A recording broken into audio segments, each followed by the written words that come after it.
go down.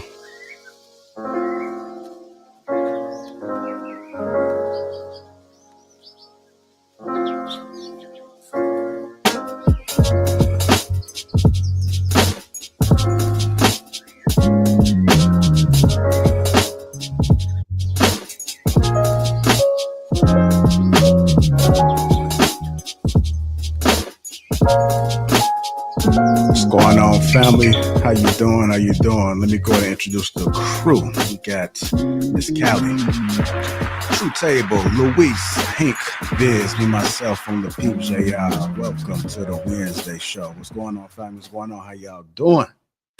What's good? Good evening. Good evening, everybody. We good. What's happening now? Same old same, man. Blessed to be alive, man. What's going on? Fish and the Fit, Christopher Matthews, Edward Gilbert. As you guys come in, hit that like button. Also, make sure you subscribe to the channel. And if you are catching this on a replay, make sure you subscribe to the channel. AP says about time. Yeah, we on time today, brother. We are on time. We on time for a change. I was being intentional. I know we always talking about people being intentional in dating. I was intentional on making sure we start on time today, minus the timer. But we have to let folks get ready. Let them make it do what it do. All right, let's go to get this show started, man. Y'all ready? Let's hop right on to it. So the main topic that you guys see is Joy Taylor says dating religious man is a red flag. Dating religious man is a red flag. I'm gonna go ahead and play this clip. Let's go ahead and react to it. Here we go. Is non-negotiable for you? I'm less and less interested in religious men, if I'm being honest with you. I told Paul this the other day. I don't know. You hit me with the man of God thing. I says, but you say God a lot on your podcast. God? Yeah, you be like, God, oh my God. Oh my God. No. Oh my God is different. Oh my God is than different than God. being a man of God. If you're leading, I don't know. I've just had some, I've had some negative experiences with people that lead with their religion. Are you religious? As a Not woman? really. No. So I would say I'm a person of faith, but I'm not. Okay. I was raised in a Baptist church, very, very religious family. I don't think that just because you're a Christian that you are, not living a good life. I'm just saying if that's the first thing that you bring to the table, it's a red flag for me because you feel like I don't they're hiding behind their I religion. don't care. Why? What Something does this matter to happened me? with that before. That's what that happened. Multiple times. Yeah. Yeah, Multiple you might times. have a trigger behind that. I for do. sure. I do. Yeah. I absolutely. Yeah. I'm acknowledging. I'm triggered by this, and it's it's become a red flag for me. I'm not Wow. saying that if you believe in God that you are a red flag. I also don't give a fuck. So just tell somebody else about it. I think for some men they think that that's what women are looking for, like looking for a good Christian man. Yeah. And some people are, but just not me. All right, let's go ahead and get into it. That's the first part. I'll play the second part momentarily. Miss Callie, since we got you on the radio, on the show, since we got you on the show, I'm going to kick it off with you. She mentioned something about women not looking for Christian men. What are your thoughts about that? I think that that's kind of false. I think that most women, they do have their preferences, but I don't think it's right to just say like, oh, women don't care about this because like, okay, speak for yourself. Not every woman thinks the same way that you think. It's okay to have your own preference, but to throw like all women in the same vicinity, I feel that it's just like, I don't know. I just feel like it's kind of like, oh, well, you speak for yourself. Well, like some women actually most women do, at least the women that I know. As far as her, I think she just has like, maybe she just dealt with the wrong people, or she had like she said, she had a bad experience that traumatized her. And now she's like, I don't want a man of God, which honestly, it sucks because we find that a lot in people. They'll have a bad experience with like one or two people and think that the whole like group of people that have that same belief is the same way, and it's not. You gotta start. Your traumas are nobody's problem but your own, and you need to learn how to work through that and learn how to really cope with that and understand that not everybody is the same as the last person that you dealt with. All right, Brittany, did you see that video with Joy Taylor? I did not. Okay. All right. I'm gonna send it to you on IG so you can take a look at it, and then I'll come back to you. But I'm gonna go to your True Table. What do you think about what she had to say? I think Joy Taylor's a whole demon, to be honest with you. Just This lady never got nothing positive to say. I think she gets attention because she's relatively attractive and she's on TV, but she's always finding a way to somehow dismiss what's positive. And she just needs to be honest. She doesn't want, I believe, a man that's going to hold her potentially accountable. You know, so a man has structure, belief, whatever it may be. A man of God, if he's truly a man of God, he's going to have standards. So she don't like it. That's cool. But she doesn't seem to like much of anything when it comes to men. She may not even really like men, to be honest, because I've never heard this lady say nothing positive about men. And I'll land it there. All right. What about you, Luis? Well, if she doesn't want a man of God, she's used to a man of Satan. That's really what she's communicating, because what is the opposite of that? What is the reciprocal end of that, right? If you're not looking for a man of God, you don't believe in one, you're looking for a man of Satan.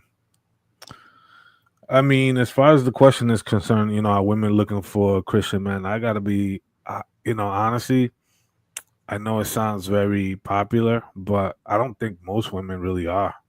I'm gonna be honest with you. At least not their actions reflect it. I think there's a strong collective community of women who are, but I think that unfortunately the loud minority has the louder microphone and the louder presence, and that's what tends to be shown. Because I always say, move with actions and deeds and not words and lip service. She's essentially a whole demon. Somebody hurt her along the way, and she has not healed from that, and she has not recovered.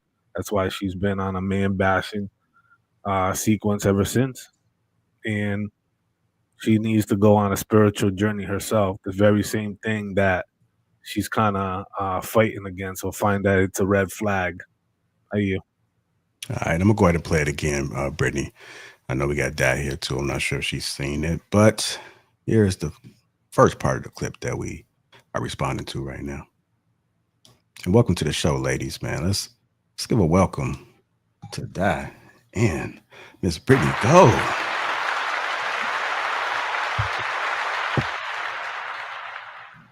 It's good to see you, young ladies. Here we go. What else is non-negotiable for you? I'm less and less interested in religious men, if I'm being honest with you. I told Paul this the other day. I don't know. You hit me with the man of God thing. But you say God a lot on your podcast. God? Yeah, you be like, God, oh my God. Oh my God. No. Oh my God is different. Oh my God is talking different about than being a God. man of God. If you're leading, I don't know. I've just had some. So this I've is had some negative. I've had some negative experiences with people that lead with their religion. Are you religious? As a Not woman? really. No. So I would say I'm a person of faith, but I'm not. I was raised in a Baptist church, very, very religious family. I don't think that just because you're a Christian that you are, not living a good life. I'm just saying, if that's the first thing that you bring to the table, it's a red flag for me, because you feel I like don't they're hiding behind their I religion. don't care. Why? What does Something this matter to happened me? with that before. That's what that happened. Multiple times. Yeah. Yeah, Multiple you might times. have a trigger behind that. I for do. Sure. I do. Yeah, I absolutely. yeah. I'm acknowledging. I'm triggered by this, and it's it's become a red flag for me. I'm not Wow. saying that if you believe in God that you are a red flag. I also don't give a fuck. So just tell somebody else about it. I think for some men they think that that's what women are looking for, like looking for a good Christian man. Yeah. And some people are, but just not me. You heard Miss Joy Taylor. She said she's not looking for a Christian man. It's a red flag. Brittany Gold, how do you feel about what she said about Christian men? I mean, I think everyone's entitled to their opinion. She did point out that she doesn't have an issue with, she's not saying that, she's against faith or belief in a higher being and all of that. She's just not big on religion. So, I mean, at the end of the day, even if you want to start talking about religion within Christianity, the power is through the Holy Spirit. You know what I'm saying? Not necessarily the rituals or any of that goes on within Christianity and even some other religions, right? Every religion has rituals. The power is through your faith, through your belief, through your acknowledgement of God. So I don't see anything toxic about what she says. She's just not big on religion, like a lot of people nowadays. All right, Miss Da Simone, what you feeling about this whole Christian man?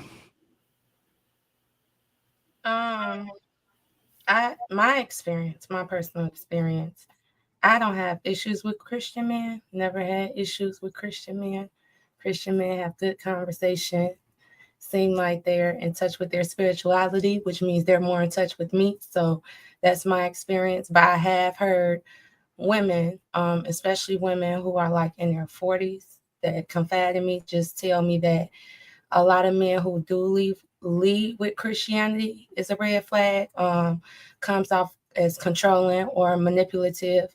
Like if he, like one of my friends, a guy she was dating, he knew the Bible better than her, so he would use that to get himself out of situations when she would feel attacked in their relationship. So everybody experience is different. The Christian man I dated never led with Christianity. So yeah, that's just my take. All right, go ahead, Brother Hink.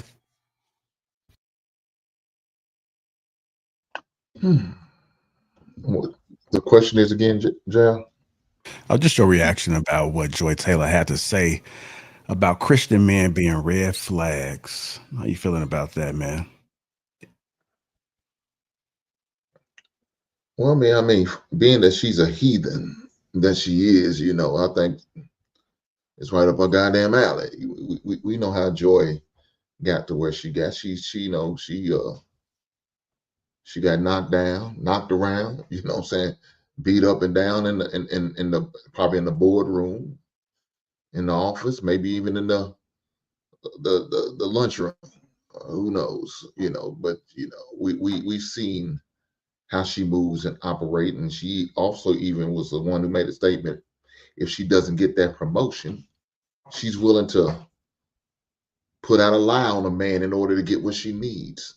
That means she has to go scream, wolf. She'll do that. She's willing to do that. So I'm not surprised by what she's saying now. She doesn't want a Christian man, because then that Christian man's gonna hold her to a certain standard which she don't want. That Christian man's gonna hold her to a certain level of accountability which she doesn't believe in. So yeah, I'm not surprised by this and the way she's moving and operating. She is what it is. You gotta let a hoe be a hoe. So we'll see how that goes for her. Now, Hink, like, what makes her be you to call her a hoe, man? What has she done? Like, has she done anything that's JL, it's not about what she done, it's about who. It's about who she done. She done made her way around to the high levels, the higher ups as far as at the Fox. You know what I'm saying? She was sleeping with him, knocking him down. She had an issue with the where she befriended the hairdresser. She was sleeping with a couple guys. Some say Skip, some say Shannon Sharp. You know what I'm saying? A few other guys who's probably working there currently now is knocking her down. I mean, your boy, what's his name? Acho. I think he might have knocked her down. Matter of fact, one time I think he tried to wife her up. And I hopefully somebody got his ear. She can't make a hoe into a housewife. I'm just saying. So there's a few guys that's been around her area. So that's what makes her what I call her.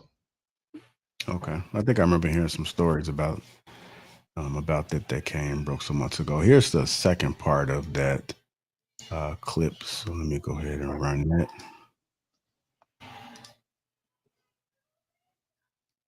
You guys good? I seem kind of stiff. I took a sip of water or something, loosen up them lips a little bit. Look, I'm about to get my wine right now. Oh shit! You done did us bad, JR. You heard that? Okay. All right, here we go. Go to the second part. That's my thing about religion too. Like, like man may not like lead with it, but like some men needed to pull them out of places. Like when there's nothing else. Like I felt like religion like helped me pull me out of some dark places. And Like I believe Religion or you know what I'm faith? saying? Faith, probably faith, Right. more so than like. Because to me, 'Cause those are I two have different faith. things. Okay. Believing in God, having believe in God, spirituality, having a spirituality, connection all with your that. spiritual side, praying, all of Yeah. those things I do. Yeah. But Same, but to- religion is to different. lead Okay, I with understand like, what you you're know, saying oh, now. like let's go to church on Sunday. I'm Christian, I'm Catholic, right, I'm, right. you know, I Baptist, understand whatever that. it is, that's like your Right. religion versus I'm a man of faith because I pray, I believe in Right. a higher power. But also I'm for connected me, to my I spirituality. feel like a lot of people that, a lot of men that are extremely religious think that if we get together, that I'm going to start doing that. And like, I'm not. Yeah, I haven't been So- to church in a minute, but I pray. Yeah. And I have faith. Yeah. Which you're I a would say man of, that. you know, you're a spiritual You're a man. spiritual person. Yeah, And a we man all of have a faith. spiritual side in some way or another. Yeah. But spirituality and faith and religion to me are two different things. But it is a trigger for me. So I understand that it's going to sound crazy to people. Have any of you guys ever had bad experiences? And it could be for the men too, as far as with a woman. Have you had bad experience with dating somebody that was just overly religious? Yeah. I had someone break up with me before, and I asked them why, what I do wrong. They said, "You did nothing wrong. God just told me that you're not the one for me." I said, "Okay." I mean, when I literally asked him, I said, "What did I do wrong? Was there something I could do better? Like, what can I do to fix?" He said, "No, I just prayed on the relationship and God told me that you weren't the one for me and, you know, to break this up." And I said, "Okay." You know, but at the end of the day, I'm not going to look at the next person that believes in God and think he's just going to leave me because one day he's going to wake up and God's going to tell him to leave her ass. You know, like it's just with anything in life. And this is the crazy thing is like, everybody is different, every experience is different, and just because you have a couple of experiences with one or two people doesn't mean that every single person, and that's and again, that is the problem we have today. We act as if our triggers are other people's problems, and they're not. They're our problems. It's our responsibility to deal with whatever internally we have going on within ourselves before we get into a relationship or before we even start connecting with people on a relationship type level. Because once you get in with someone, like, you can't just say, "Oh, this person cheated on me, so now I feel you're going to cheat on me. Now you got to adhere to all of my whatever I have going on because of that." No, that's your problem. So, I mean, again, she can feel how she wants to feel. It's her life. But at the same time, it is a little bit toxic to shift this narrative that, you know, everybody's going to be a certain way based off of certain experiences that you dealt with. All right. Anybody else had any experiences where they dealt with somebody that was just too religious? Or even know somebody that dealt with it. You may not personally dealt with it, but maybe it might have been somebody you may have known to have to go through that. Yeah, I just think that people, unfortunately, in this country, think that life was designed to live without parameters. Like, I do understand your Bible thumpers, the people who really don't have a sound faith. You know, that they may lead with their faith and they may be still working it out as far as their development, so that their character a little shaky. Because that's the thing, is like you almost give yourself an unfortunate disadvantage when you lead with that, and then people not knowing what it is to be a believer put you in a different bracket. Like, you're not supposed to have bad days. You ain't supposed to get angry. You're not supposed to carry out your expression through being human. And they put you in this realm of, they want the privileges of you being structured, but then they also don't give you room to, you know, be yourself in a sense. So that's just what I think. And she sounds hurt, bothered, and like Hink said, which I love it. I think Hink needs to get on the stage and do comedy because he's so freaking funny. She seems like she just don't want no structure. She want to do what she want to do. She got ego. That's cool. We respect it. But I would argue this is the same lady that stands on public platforms and screams about protecting and providing. And most women scream that protect and provide, but that comes straight out of the Bible. So if you don't want a man to live his life in a structure, then you should stop asking for men to protect and provide, because that's where it comes from. And I'll land. All right, Luis, you got anything? Nah, I think the gentleman did a good job of covering it. Yeah. I would just add on to this, though. Go ahead, Hink.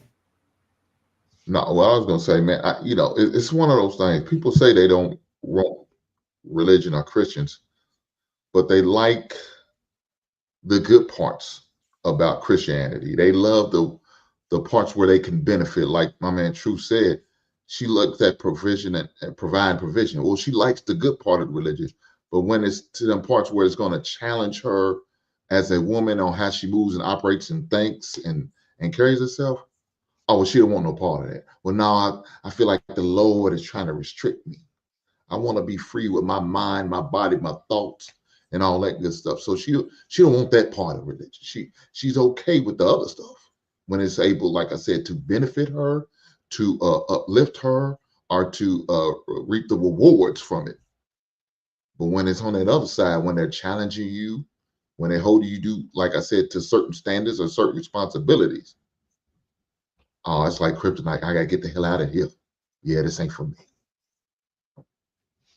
Yeah, it's just like having one foot in, one foot out, man. And then whenever they say God is giving me a sign, it's always a sign that benefits them. It's never a sign that maybe suggesting that they're going in the right direction, or maybe a sign that's trying to motivate them. It's always a sign to kind of ease whatever the thought that they have currently in their head. It helps them and motivate them. It's like you're just leaning on something. I can lean on this. If all fails, and I know this must be happening because this is the way. This is a sign from God telling me this. Go ahead, Miss Dad. I know you're going to say something. I think I understand her point of view, and I don't really take it offensive. It's just as a man, especially if you're a Christian man, your goal is to have your wife go to church with you if you're a church goer. You know what I'm saying? Your goal is to have your wife practice under you. So maybe that's why she just don't prefer somebody who's, into Christianity.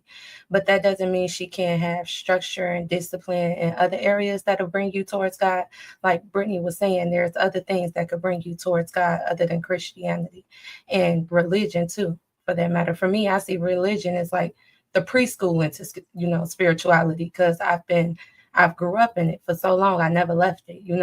So when I needed more, I asked for spirituality, but that's a different story. But yeah, I understand where she coming from. But I do agree with Hank though, when he said like she not ready for marriage or to settle down, because I think when you dating a man, that's just like, especially when you care about him, you love him, you're gonna naturally submit. And when you care about him, you never know. Like religion might be something she need, but she just, like True said, her trauma is in the way of her even, giving that experience, because the trauma she had within religion. My friend had childhood trauma within religion. So it's just, you don't know what those experiences were. And I told you I had friends who had experiences, and it sounded pretty traumatic. All right, let me get to these super chats, and then let me get to the second part where she talks about dating 25-year-olds. Lord Jitron, $10 says, big shout out to the entire panel. Shout out to the lovely and beautiful ladies. Salute and respect to the great leaders and gentlemen on the show. God first, country second, family third. Much love, guys. We also got Doug Will with the 999. I don't see a problem with non-religious persons saying a person being religious is a red flag. Those two people in a relationship aren't going to work in the long run. I agree with you, Doug. Hit that like button. Also, make sure you subscribe to the channel. I don't know where the likes are, but just that's all I'm asking for is just hit the like button. Let's go ahead and get into the second part. But I'm also like, I say this tenderly because I'm 38 fucking years old. So yeah, like I've been working for 20 years. I'm a professional adult. I was talking to someone about this last year. This young man came up and asked me about the splitting the bill conversation. And I went through with him and I was like, how old are you? And he was like 24. I was like, you shouldn't be worried about nothing I'm doing. Nothing I'm doing. You would not be at dinner with me. Like, respectfully. Yeah. We're not in the same space in life. So yeah, if I go out to dinner with a man of my age, like, we should not have a problem paying for this dinner. Yeah, exactly. You know what I mean? Like, it's not about making as much as me or more than me or me asking how much you make or any of that. It's just like, when I was 24, I wasn't thinking about these things because I was just doing what 24-year-olds do. Yeah, exactly. So we can cut off a lot of dudes if you dating, you're not dating, whatever. But like Future, what's the age limit? Age limit? As far as youth to older. What's the youngest to the oldest? Like, what's your range? Damn, I'm telling myself right now. I would say right now, at my age right now. Yeah, I would not date younger than 25, 26. That's a good Why one. you laughing? Why is that funny? No, because I thought she was gonna be. I on some, thought you would say- I thought she was gonna yeah. be on some like 35 to 57. Me too. Oh no, I mean I don't think I could. I don't know. So I'm you not would gonna say, get up. would you I'm date- not gonna get up here and lie. Okay, young men are very aggressive and they do not care how old I am. And Wait, but Joy, I have to ask you because this is a whole thing with women. 25 they're saying is a that these grown young men man. are really. 25 is grown. I but agree. They're saying Nah, you ain't about to have me out here on some No, no, bullshit. no, no, 25 no. is a grown ass They're man. saying 25-year-old men are where it's at. All the older women, that's what I'm trying to say. The women that I've been talking to, like in their 30s, late 30s, they're like, yo, these younger men, they're intentional, they come with it. They're like not playing around. They want to date you. They like treat you like you're a goddess. They appreciate you. They talk life into you. Like I am hearing that these younger men from all these women, they are where it's at. I've never dated a younger man before. No, I've never wanted to. They're telling but the like truth. at this point, they're talking about. Is this the truth after dark? They're telling the truth. This is what I'm telling the hearing. And even But the I ones- don't like it's 20. I don't want to be clear here because like 25 is a grown man. It's a grown man, Joy. Okay. You're not. Don't You're not worry about to have that. me on some bullshit. No, 25 You know is how the internet be, grown. No, 25 is 25 is grown. grown. No, that's cool. And the ones that have approached me, they're like, All right, 25-year-olds. Start with you, Miss Callie. What you thinking? I mean, if men can date younger, they date way younger than 25. I don't see anything wrong with a woman dating someone 25, 26. I think that, I mean, I'm looking at from where I was when I was 25. I had my own place, my own car, I had my own everything, so my own job. So, I mean, I don't see anything wrong with dating if, at least 20. I think that's a good cutoff. Like 25, 26 is a good cutoff. But I don't see anything wrong. Men do it all the time. And they date way younger than that. All right. What about you, True? I don't personally have a problem with it. You can date who you want. Like she said, you're of legal age.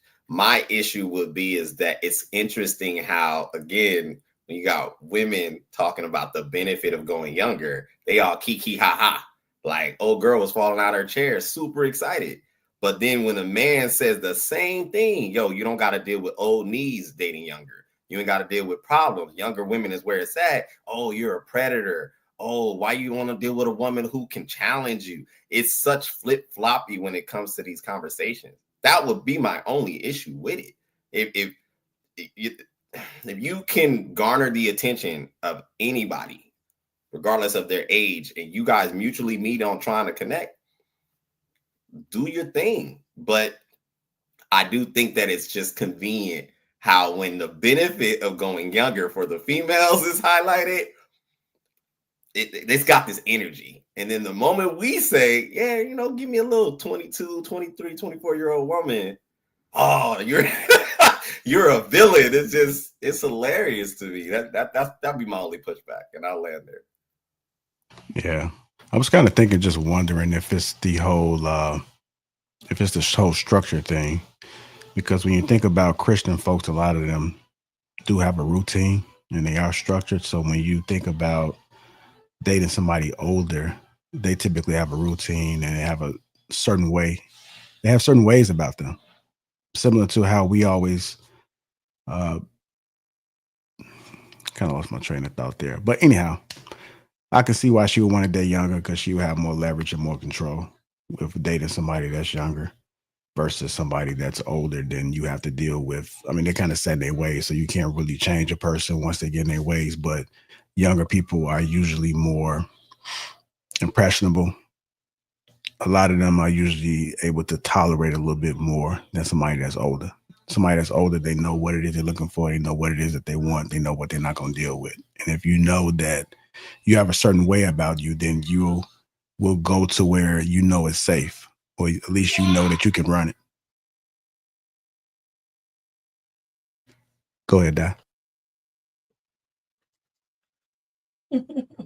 I dated a younger guy, 5 years younger than me. Yeah, smile. I want to do 13 years younger. That's why sometimes when I hear women talk about it, just because I dated younger guys, I'm like, I don't know. It's like I do agree with her. But that's why I think I agree with Hank in truth too.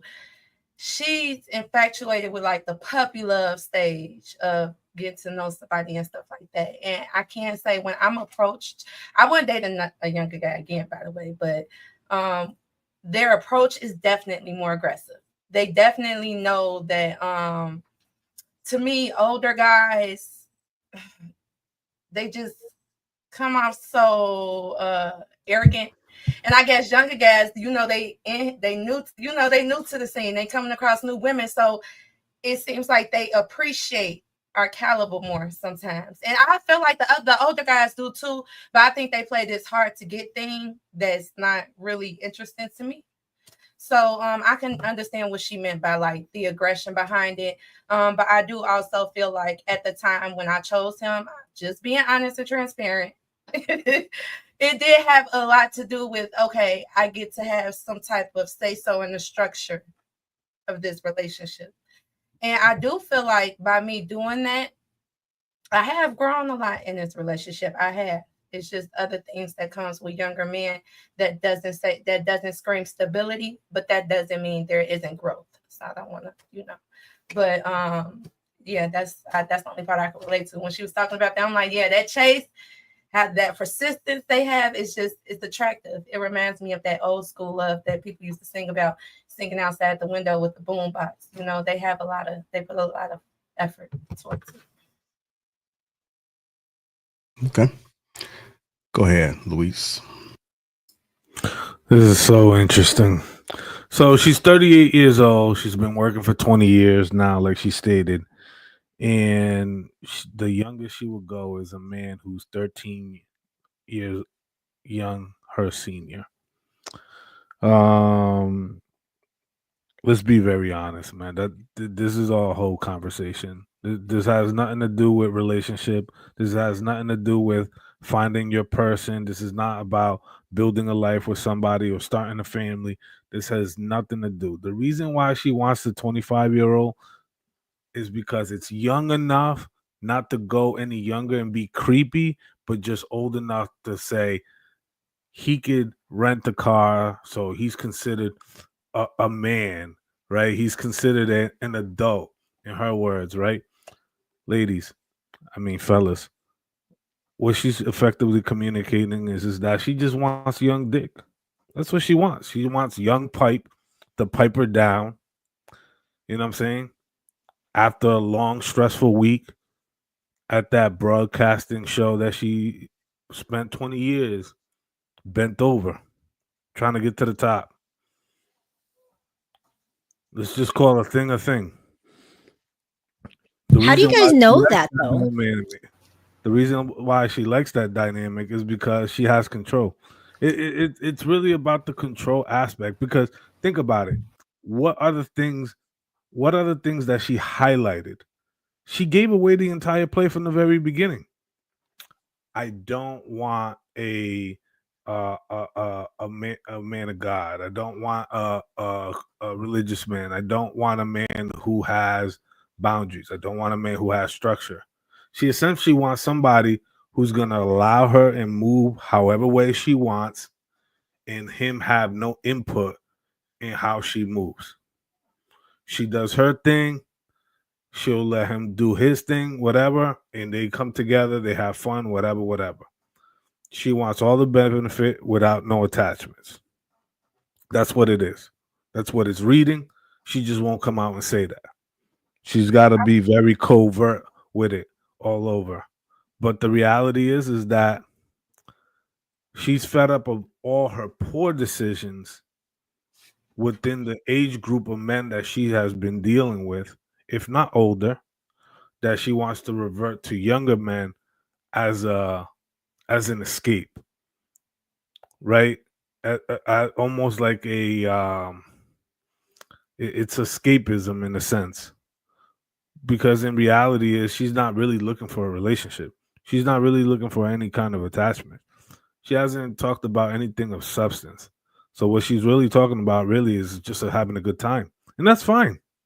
I want me a younger man. I just want to have a good time. Hey, open and shut case. We don't have to talk about it anymore.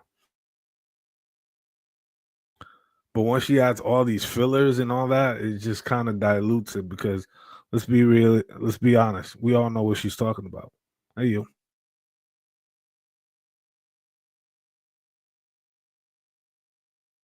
You on mute, You on Lapeef. mute, girl. Yeah, you seen any of the videos, Viz? I ain't gonna lie to you. I missed a lot of it. I ain't gonna lie. Okay. All right. Damn. Well, I'll just come back to you. Hank, you spoke on it already? The second video? No, not yet. But I know Callie was asking how do we know? Well, her history's been all over social media, man. I mean, it's been there, so that's how we kind of know what it is. Look, she looking for some young dick like this, just like Louis said. It is what it is, and the fact that she thinks these 25-year-olds are serious and ready to settle down, she's lying to her goddamn self. Man, they not ready to settle. They ready to knock your back out with your old ass. But please believe you me, they praying, hoping for a girl about the age will come calling. They not trying to get with you to marry you, to wife you up, to bless you with their last name. They not looking for that. They looking for you as a sugar mama. You a meal ticket, baby. You just don't want to accept it. Use a future meal ticket. He gonna use, abuse you, gonna throw you back to the streets like he should. But that's how you should treat a hoe. You don't give a hoe respect. You don't be courteous to a hoe. You devour a hoe. You treat a hoe like you need to be treated. And that's how the YN's gonna do you. So what makes you think you're gonna get a younger man? Oh, he gonna marry me, he gonna walk me down the aisle, he gonna say, I do. No, baby. That's the farthest from his mind. He looking to you like you for bragging rights. Yeah, I fucked Joy Taylor. Yeah, I fucked the old ass. Yeah, she hit me on my IG, she hit me on my DMs, and I did what I needed to do. And I got the hell on up. I did like that assistant at Fox did, bent over the goddamn table. Like Shannon, Skip, Acho, probably Paul Pierce already knocked it down. That's why she's showing up on the goddamn show. You know what I'm saying? I think my man, LaShawn McCoy, he might have knocked her down too. Matter of fact, Jaden Daniels, the little white quarterback. Now, I don't know if she like white guys, but maybe she decided to go and get some vanilla. She's 50% vanilla, so why not? Look, man, the young dudes ain't trying to be something serious, which I don't know no young dude right now talk about at the age of 25. Yeah, I'm ready to get married. No, they enjoy life. Let me tell you what they're doing. They're doing the stuff in reverse. Remember back in the days in the early 90s, how the girls wouldn't want to get married, come straight out of college. They say, they want to live their best life, right? They want to go through their whole phase. And when they turn 30, and now they got a baby or two dropped in them. Now they want some man like True to come through and save their ass. That's what they want. Well, now the shit's in reverse now. Now the YNs now are saying, I want to live my best life. I want to be a hoe out here until I get to about 30 or 35, and then I'll be ready to settle down. I might have a baby mama or two, but you know what? These desperate ass joys, they will accept that. You know why? Because she old, like Stella, she trying to get her goddamn groove back. I'll leave it there, JR. Hey man, she might be casting for the part 2 version. Now she doing the sequel or the remake. But you don't act like men weren't doing this first. Women are now retaliating to what y'all been doing for years. No, women been doing this. Don't even do They that. doing what y'all do. Women been doing this. Hey, the older men and they age group going for the 25-year-olds, so they said, "Hey, I might as well too." Women been doing this. Wait, hold on. That's why her and Shannon Sharp was attracted to each other. You see what Shannon Sharp on? They attracted to each other. She dating men right up in her alley, right up in her on the same stuff she on. Neither one of them on no marriage stuff. They both on some other stuff. So when you say retaliate, can you expand on that? What do you mean retaliate? Retaliate on who? So when I look at the younger generation, how they talk about what they do to men, they be like, "Oh, so you gonna do this? I'm gonna do it too." Like these young girls are becoming YNs too. That's the easiest way to put it. That's why y'all see all this pussy on the internet and I want your money and da because they feel like a trick, like to them, like they feel like you a trick. So like they gonna play it the same, like how y'all just said about hoes. They feel like that about tricks. Like y'all like, but he putting her on, he educating her, giving her business ideas, you know, older guy, and she just end up leaving him for another guy or trying to trap him with a baby, whatever the case is. She seeing him as a trick too. Like, you old as hell, nigga. Like, what makes you think I would really want to be with you? You're old. You probably don't even last that long, and you probably do Viagra. So it's either you last too long or you don't last long enough. Like, they have the same issues with these older guys. It's just the crazy part of that. The crazy part of that is that those women think that they're getting over on that man. Whole time the man is there strictly for that. The logic of that is insane. The fact that you even think that this is something that's retaliatory is insane on its own. This is nothing new. Not me. I don't think that, but yeah, I get what you're saying. I mean, but that's what you said though. So that's what they're doing. That's what they think. They think is. I don't think that's a good way to. I don't agree with it. I'm just telling you what I see and what's going on, and I don't agree with it at all. I think it's dumb. I think it's stupid to put your like, oh, so you're gonna do bad, I'm gonna do worse. Like that, it makes no sense. What you about to say, Callie? More stupid. Like, I think Callie about to say something. Go ahead, Callie. I was gonna say I learned a new word, retaliatory. I know retaliate, but I didn't know retaliatory. So I learned a new word. Well, yeah, as I've always said, and the brother Hink can attest to it, the world needs hoes. So if that's what you into, hey, then that's what you into. Play your role. But to think that you're getting over on someone, it's like, come on, man, you're not being genuine, and you're not being true to yourself and playing that role as a pro. So it's like, man, keep it a buck. Nobody is getting over on anybody. Everybody is doing exactly what it is that they're designed to do or have a desire to do. So that's just what it is at the end of the day. All right, we're going to go to get to these super chats and keep it moving, man. AP accountability partner. $20 says, it's my fear of God that keeps me from just busting down the club. There's a set of Christian principles that guide folks. The way she talks is what's wrong with the community. AP again with the $5. Also a member. LOL. They're intentional, but she's still single. This is about the bust down. My life entertaining $9.99. She said a 24-year-old wouldn't even be in a space having dinner with her to have to pay for dinner. But she'll date a 25-year-old. There's no difference. That statement shows the delusion and uncertainty. Dub Will with the $1.99 also member. A 38-year-old woman is target practice for a 25-year-old man. AP accountability partner, also a member. $5 says, ladies, every man on the panel and most in that chat have some old heads throwing it at an Ian.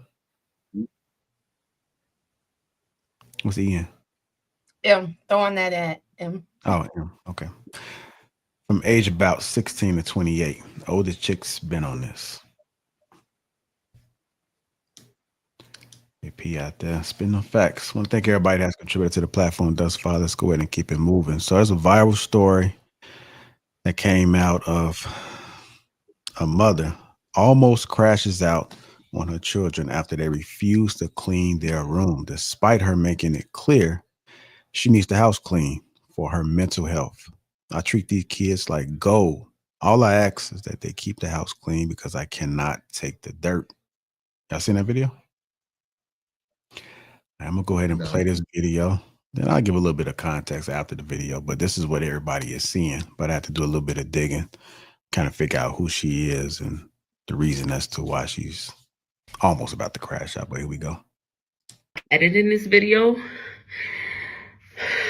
I'm having a full-blown anxiety attack, and I'm trying to calm down. I'm not editing. I'm showing y'all everything in real time, and it's okay if the internet doesn't agree with me. But they call me dramatic. Let me tell y'all something. I pay all the bills in this house. I like to be clean because, one, from trauma. Two, is just who I am as a person. We have a big house. I clean this house up all day by myself. All day. I have big kids in this house. I haven't been downstairs in 24 hours because I said, I'm not in the mood to clean up downstairs. Told my daughters live downstairs. We live upstairs. Told my daughters yesterday, I just cleaned up the whole house upstairs. All I ask is for downstairs to be clean because I need to come down there and go to the laundry room. I just walked down the steps. I'm going to show y'all what downstairs look like. I want my daughters walk around here with their hair done. Every pair of sneakers that come out. They got iPhones. They got iPads. They got their own room. They get everything they heart fucking desires. You hear me? I treat these kids like gold. I believe they should live a soft fucking life. I don't ask them for nothing. All I ask is for them to get this fucking house clean because I cannot take the dirt, bro. I'm about to go downstairs and I'm about to show y'all this. And y'all natural reaction is going to say, walk away, let them clean it. They had the opportunity to clean this shit. They will not clean it. I purposely didn't put a garbage bag inside the garbage for 3 days. I walked past it for 3 because I said I want to see who's going to put a You know they've been taking the garbage and putting it in a dustbin. Remind you, the garbage bags is right there. All you got to do is open up the count. They refuse, son. They refuse, and I could act so nicely. I could ask and I could ask and I could ask. But when I get to this point where I feel like bugging out, like I feel like yelling, screaming, and breaking shit. Because why can't y'all just... I can't walk away from it. So I'm about to go downstairs and I'm about to show y'all what it looked like. And y'all gonna say in the comment section, I would have walked away. I would have left it. No way in hell I'm gonna clean it. My fucking soul won't let me walk away from it. Y'all don't understand. Maybe it's related to trauma or whatever it is. If I look at downstairs right now and I try to go about my day, it's gonna be on my mind all day. So yes, I'm going to clean it because I cannot take it. But while I'm cleaning it, I'm losing it in my mind because it's like, my nigga, why? How can you live like this? Look at this shit. Look at this. Look at this. What is this? What is this? I don't even know what this is. Look at this. How do you just, you don't even get yourself together. When you get yourself together, look at this. So you literally eat food and you put it in the chair next to, oh, it gets worse. Look at the dresser. You sit your food here like it's a garbage. Bags and bags of fucking garbage. Clothes everywhere.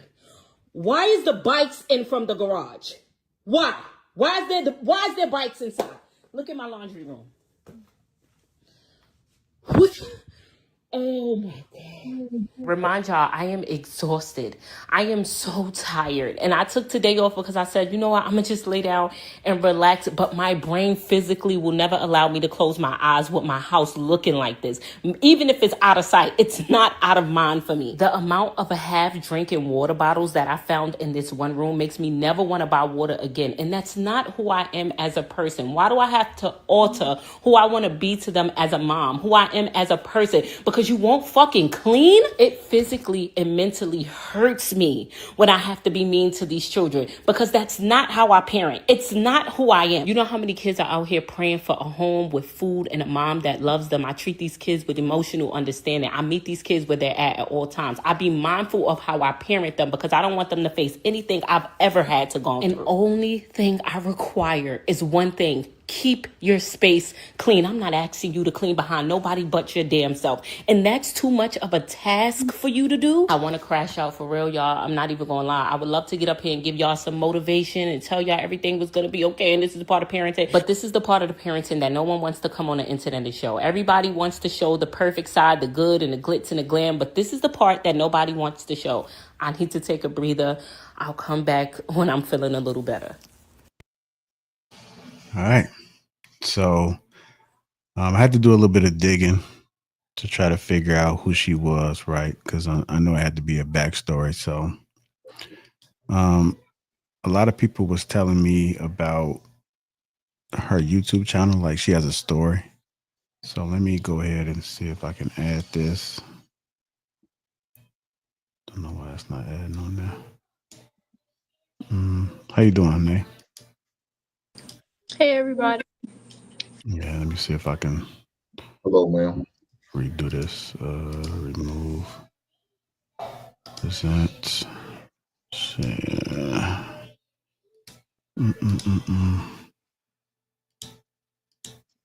Okay. So this is our page. So she creates content, and then so that's the reason why it's recorded, because that's one of the first things. Well, why is she recording this? You know, she's doing it for attention. 174K subs, and so people kept saying if you knew her story, you can understand what all she's been through a lot. So moving into a shelter during COVID, the day in life of a mom living in the ghetto. That's one of her videos right here. I see the TV in the background, girl. When, like I said, this is my chaotic life. So when I went to the grocery store, I would be as sporadic as ever, and I just seen a half a chicken, because when I order Chinese food, I like getting rice with a half a chicken. Carrot. She wants her chicken. Half a chicken. All right. So I said that all to say is that it seems like she had a rough life. And so she's having a better life right now. And so what you see in her doing is almost crashing out. Clearly she has some whole lot of things she went through in her past. But let me just get you guys' thoughts about what you've seen and how you feeling about it, even knowing a little bit of the backstory.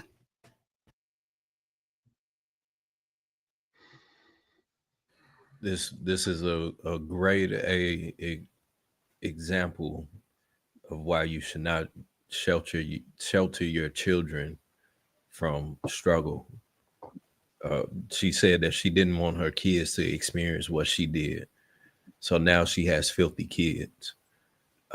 Fellas, be careful out there, because it's women like her raising women that this next generation is supposed to wife that lives like this. So I think that it's unfortunate.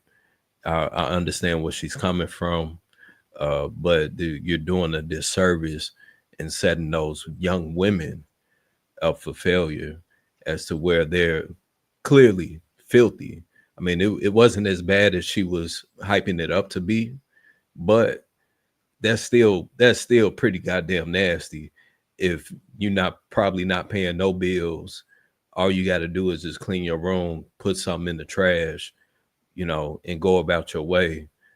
Just keeping it somewhat tedious. You would think some young boys, some young niggas, as they say, lived in there. But the fact that it's some young women in there with the eyelashes, I'm sure they dialed up. They got the whole look when they come outside, but the inside is not looking too good. So I think that this is a clear reason as to why you should not treat your children in that manner, because you're just setting yourself up for failure. All right, let me go ahead and get Nan now. What you thinking, Nan? I know you came in right at the beginning of it. What are your thoughts about it? I agree with Viz, but I also want to point out the fact that like she's bringing it to the internet instead of her kids. Like she said, she left the garbage like by itself, no bag in it, for like 3 days. Why not like just ask them like, hey, you see this has been like this for a few days. Can you put a bag in it? Can you like, you know, I don't know. I think she's like bringing a lot to the internet, and I don't know if she's having these conversations with her kids or not, but they won't hurt. And then at that, like Viz says, like you're saying you don't want your kids to deal with what you had to deal with, your struggle, whatever. They're seeing that and they're realizing that, like, okay, mommy, she's not going to let us go without, so we can just let her do it all, you know? I don't know how old her kids are. I don't know if she said that in the video, but the fact that you're just like walking around the house and you're pointing it out, but you're like probably not saying it's them, that I feel like you can't really be mad at that. And it is disgusting. It's very disgusting. But at the end of the day, like, you still have to teach them this. And she's probably doing the same thing. They probably think this is okay because they're seeing her do the same thing. So I don't know. I don't really have too much background on her. So Yeah, I'm looking at this, man. It on her YouTube page, she got a 10-minute page of this, and she also put it on IG. So she's clearly recording content. yeah, I So feel like a if lot of it she, is for attention. yeah, so if she didn't have sense, in my opinion, I think it would be difficult for her to be able to maintain her upload and her spreading awareness. I know it's a story, and I know she may be, I don't know. I mean, even if she was crashing out, I think she got enough sense to be able to let them know. If anybody has teenagers, then I think that they would know that they do get lazy. They Yeah. do get lazy. They will try you. And that's when you got to kick it up a notch and teach them, because they're about to ready to enter adulthood. And so I've talked to other adults who have gone through some of the similar things that I've gone through. You guys got teenagers? Hank, you got a teenager, right? Had a teenager? Yes, sir. I got a 19-year-old son as we speak. Yeah. And then would you say that you started to see a little bit of laziness and not, Rebellion. Yeah. I didn't let that laziness kick in, JR. I ain't gonna front you. Yeah, that shit right there. Yeah, that's disgusting. Look, can I say something real fast, JR? I don't know if, unless you had somebody else plan on saying something. No, go ahead. Yeah, she's failing her kids. She's failing the kids big time. And the reasons why, everything she's talking about, you know, going from rags to riches or whatever she want to call it, man, you ain't doing nothing no special than nobody else did. Who's made it or came up or did something different. Man, you're not doing no different. You just so happen to put your shit on the internet. That's the only difference.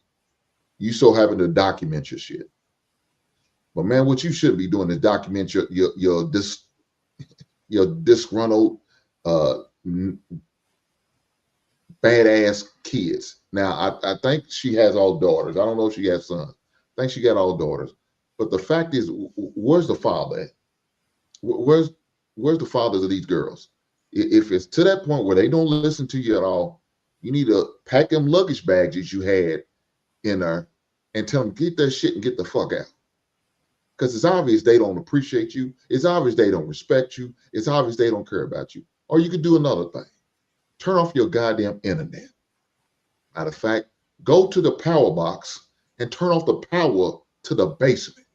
And don't turn it on until you need to use that goddamn washing machine, and then I'll shut that bitch right back off.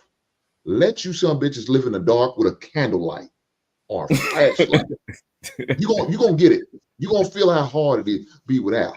Matter of fact, if y'all got jobs, y'all ain't got jobs, you're gonna get your jobs. And I need for you to start paying up. I'm running them goddamn pockets. Taking all them nice shoes, I'm tying them up in a black bag and I'm putting them in my bedroom. I'm putting a lock on the goddamn refrigerator. You don't appreciate meals. Since you want to look like a DoorDash or eating off of paper plates. Man, I'm a grown man. I don't eat off no goddamn paper plates. I don't shit. What the shit? Why we got paper plates unless we got a cookout? Ain't no cookout. Well, we eating off paper plates. Why? Because them lazy motherfuckers don't want to wash. And then they don't even want to throw it away in the trash. I would hate to see what the yard looks like. I hope she got a yard man to come and cut her grass. And I would hate to see what that looks like. I hate to see. I mean, you got the bikes that's supposed to be in the garage. They inside the house. What are we doing here? So they just have an old joyride in that whole basement. Because she said, I live upstairs, they live downstairs. So you just let them run in amok, doing what they want to do, operating how they want to do. That's your problem, man. Not one time you was able to take no control because you wanted to be their goddamn kids' friends. You want to be friends with the kids. You want to be the cool mom. You didn't want to be the nasty woman. You didn't want to wear the black hat. Now, if the father's in the life, I don't know. Maybe he's not. But if he's not, you need to wear the black hat at times. You got to be the bad guy, and you got to snatch up all them goddamn phones. You got to take away all them iPads, and again, turn the power off to that area of the house and let it be. But she's not trying to do that. Why? Because she wants to be a kid friend, and it's not going to be cool if I do those things. So now you're going to stress yourself out. You're going to send your ass to the emergency room because you're so stressed out, so worked up. You're going to have a mess around, have a stroke or a heart attack dealing with them badass girls or kids or whatever they are. You need to put your foot down, man. Take control of your home. That is your home. That's not their home. They're borrowing it. That's not their room. That's your room. They're just using it. For the meantime, between time, there's going to be an exit date for your ass. If you don't get your shit together, your exit date going to be today. Get the fuck out. Go to your goddamn daddy's house. I'm not dealing with this shit no goddamn more. But the problem is she's not willing to do that. So, man, I don't know if you got a man, or if you do got a man, shame on his ass. Why he ain't saying nothing. Even if that's not my goddamn kids, I'm paying his house payment. No, these little motherfuckers need to get going. Either get going or get this house cleaned up. Something's got to happen. Yeah, exactly. Jan, what you showing? That's my friends. They friends. All the girls, they friends. She don't want to look like the bad guy. She's a cool mom. Now, maybe she's overcompensating because her daddy ain't nowhere to be found. Maybe that's what it is. I don't know. But even if that's the case, you don't need to be your kids' friends. That's the worst mistake any parent could do, trying to be your kid's friend, because then you can't tell them no. Then you can't tell them what they could do because you could say, oh, we cool, mama. We're going to dap it up like, we're best friends. No, hell no. Look at them. Those are young tack heads in the making. God. Yeah. It's got their hair done. They looking cute, well dressed. But guess what they telling you every time you actually do something? Fuck you, mama. I ain't doing shit. Kiss my butt. Oh, hell no. You need to go upside some head. CPS need to be called on me because I'm not tolerating none of this bullshit. I'll leave it there. I was a little long with it. Shame on me. I can honestly understand the frustration that she's going. I can understand her frustration though, because like when I was raised by a single mom and like my mom was like had OCD to the max. Like it was like it would be like 12 o'clock at night and she just decided to go downstairs and organize the shoe rack because we weren't allowed to wear shoes in the house. So we had to put our shoes in the little like shoe rack right by the front door. I know where she'll just go downstairs and start organizing them. So I can understand like the frustration that she gets when like they don't clean up or, she just finished cleaning up or having to do it because that's how my mom was. But also at the same time, my mom taught us to be clean. So when we would grow up, our rooms needed to be made, our beds needed to be made before we walked out of the house. If not, mom's going to raise all hell. So we always had to make sure we cleaned up after ourselves and made sure we washed up after ourselves. But, at the same time, it's like, I do understand why she's crashing out, especially because she did state that she was trying to tell her kids, hey, like clean up after yourself. And they're just kind of telling her no. So that would piss anyone off. But I didn't have the option to tell my mom no. My mom told me to do something. I had to go and do it right then and there. Ain't no waiting. Ain't no, you got 5 minutes. No, it's by the time I come up those steps, your room better be spotless. And our type of clean was probably way more advanced than anybody's because we had to clean everything. And that, but I like that because then now that I'm older, that's kind of how I live my life. Like I wake up and I clean up after myself. So I don't know. I don't have any kids, so I don't really know, how to talk on that. But I do understand where she's coming from when she says that I can't just let it be or let them clean it up. I have to clean it up because it's just that urge. Because I have that same urge too. I can't just let something sit there. I have to clean it. It has to get done. I think that is that is great that we think that this is crashing out too, because she definitely didn't crash out at all. Crashing out is her getting a belt and crashing out on their ass on camera. That's crashing out. Her crashing out is her not even talking to the internet and putting foot in ass to get them to clean up. So I think that is I'm I'm proud of society that we got to this point that we assume that this is crashing out. Yeah, I think the headline read that she was about to crash out. So not necessarily that she crashed out, but I got what you were saying. Anybody else want to add anything to it? I mean, from the video, it looks like she had a wedding ring on her hand. So I have to assume that the father's in the picture, or she got married to somebody else. But she is married, presumably, because she has a wedding ring on her hand. And the father, where's the father in this entire equation? She never brought him up one time. She never said anything. I don't know if the man is in his life or it's another man who's in her life who lives with them. But where's the male figure? It's nowhere to be found. And the other thing that got me was you're supposed to be teaching these kids from a young age. You like, I'm not telling anybody how to parent, but like when you spoil them rotten early on, why do you expect them once they get into their formative years? They don't listen to you. They don't clean up. They don't organize. They don't nothing. There'll be no TV, no laptop, no internet, no nothing, no iPhone, no tablets, none of that. Those are all privileges. Those are all rewards as far as I'm concerned. Like, you got to earn those things. You got to earn your keep, because when you leave this house, the world is not going to be as kind to you as your parents are, right? So, uh, I think that unfortunately the message is kind of not really hitting, because it's being delivered to them at the wrong age. It's too late. You gotta see, you gotta really get to them when they're young. Really show them, how to, organize and what's right and what's wrong.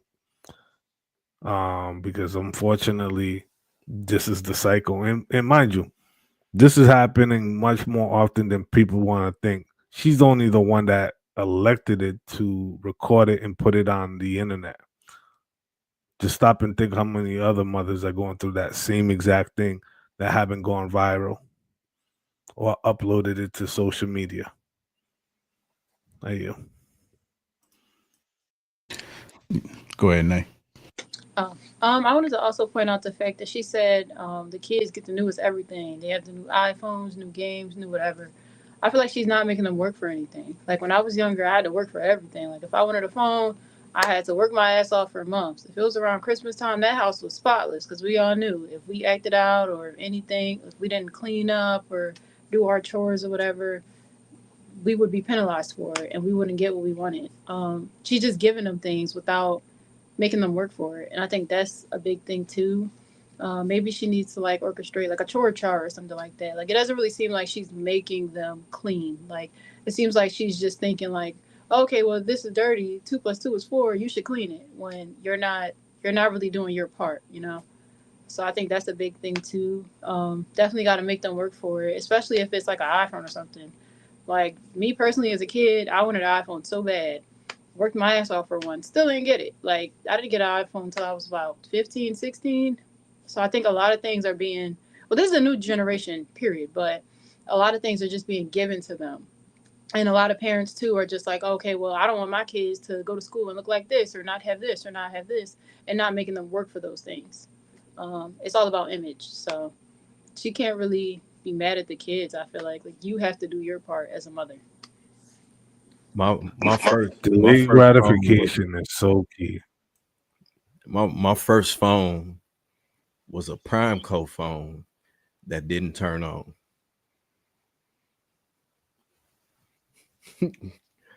The first phone I bought when I was in high school was a brick Nokia phone with the little light, with the antenna that light up.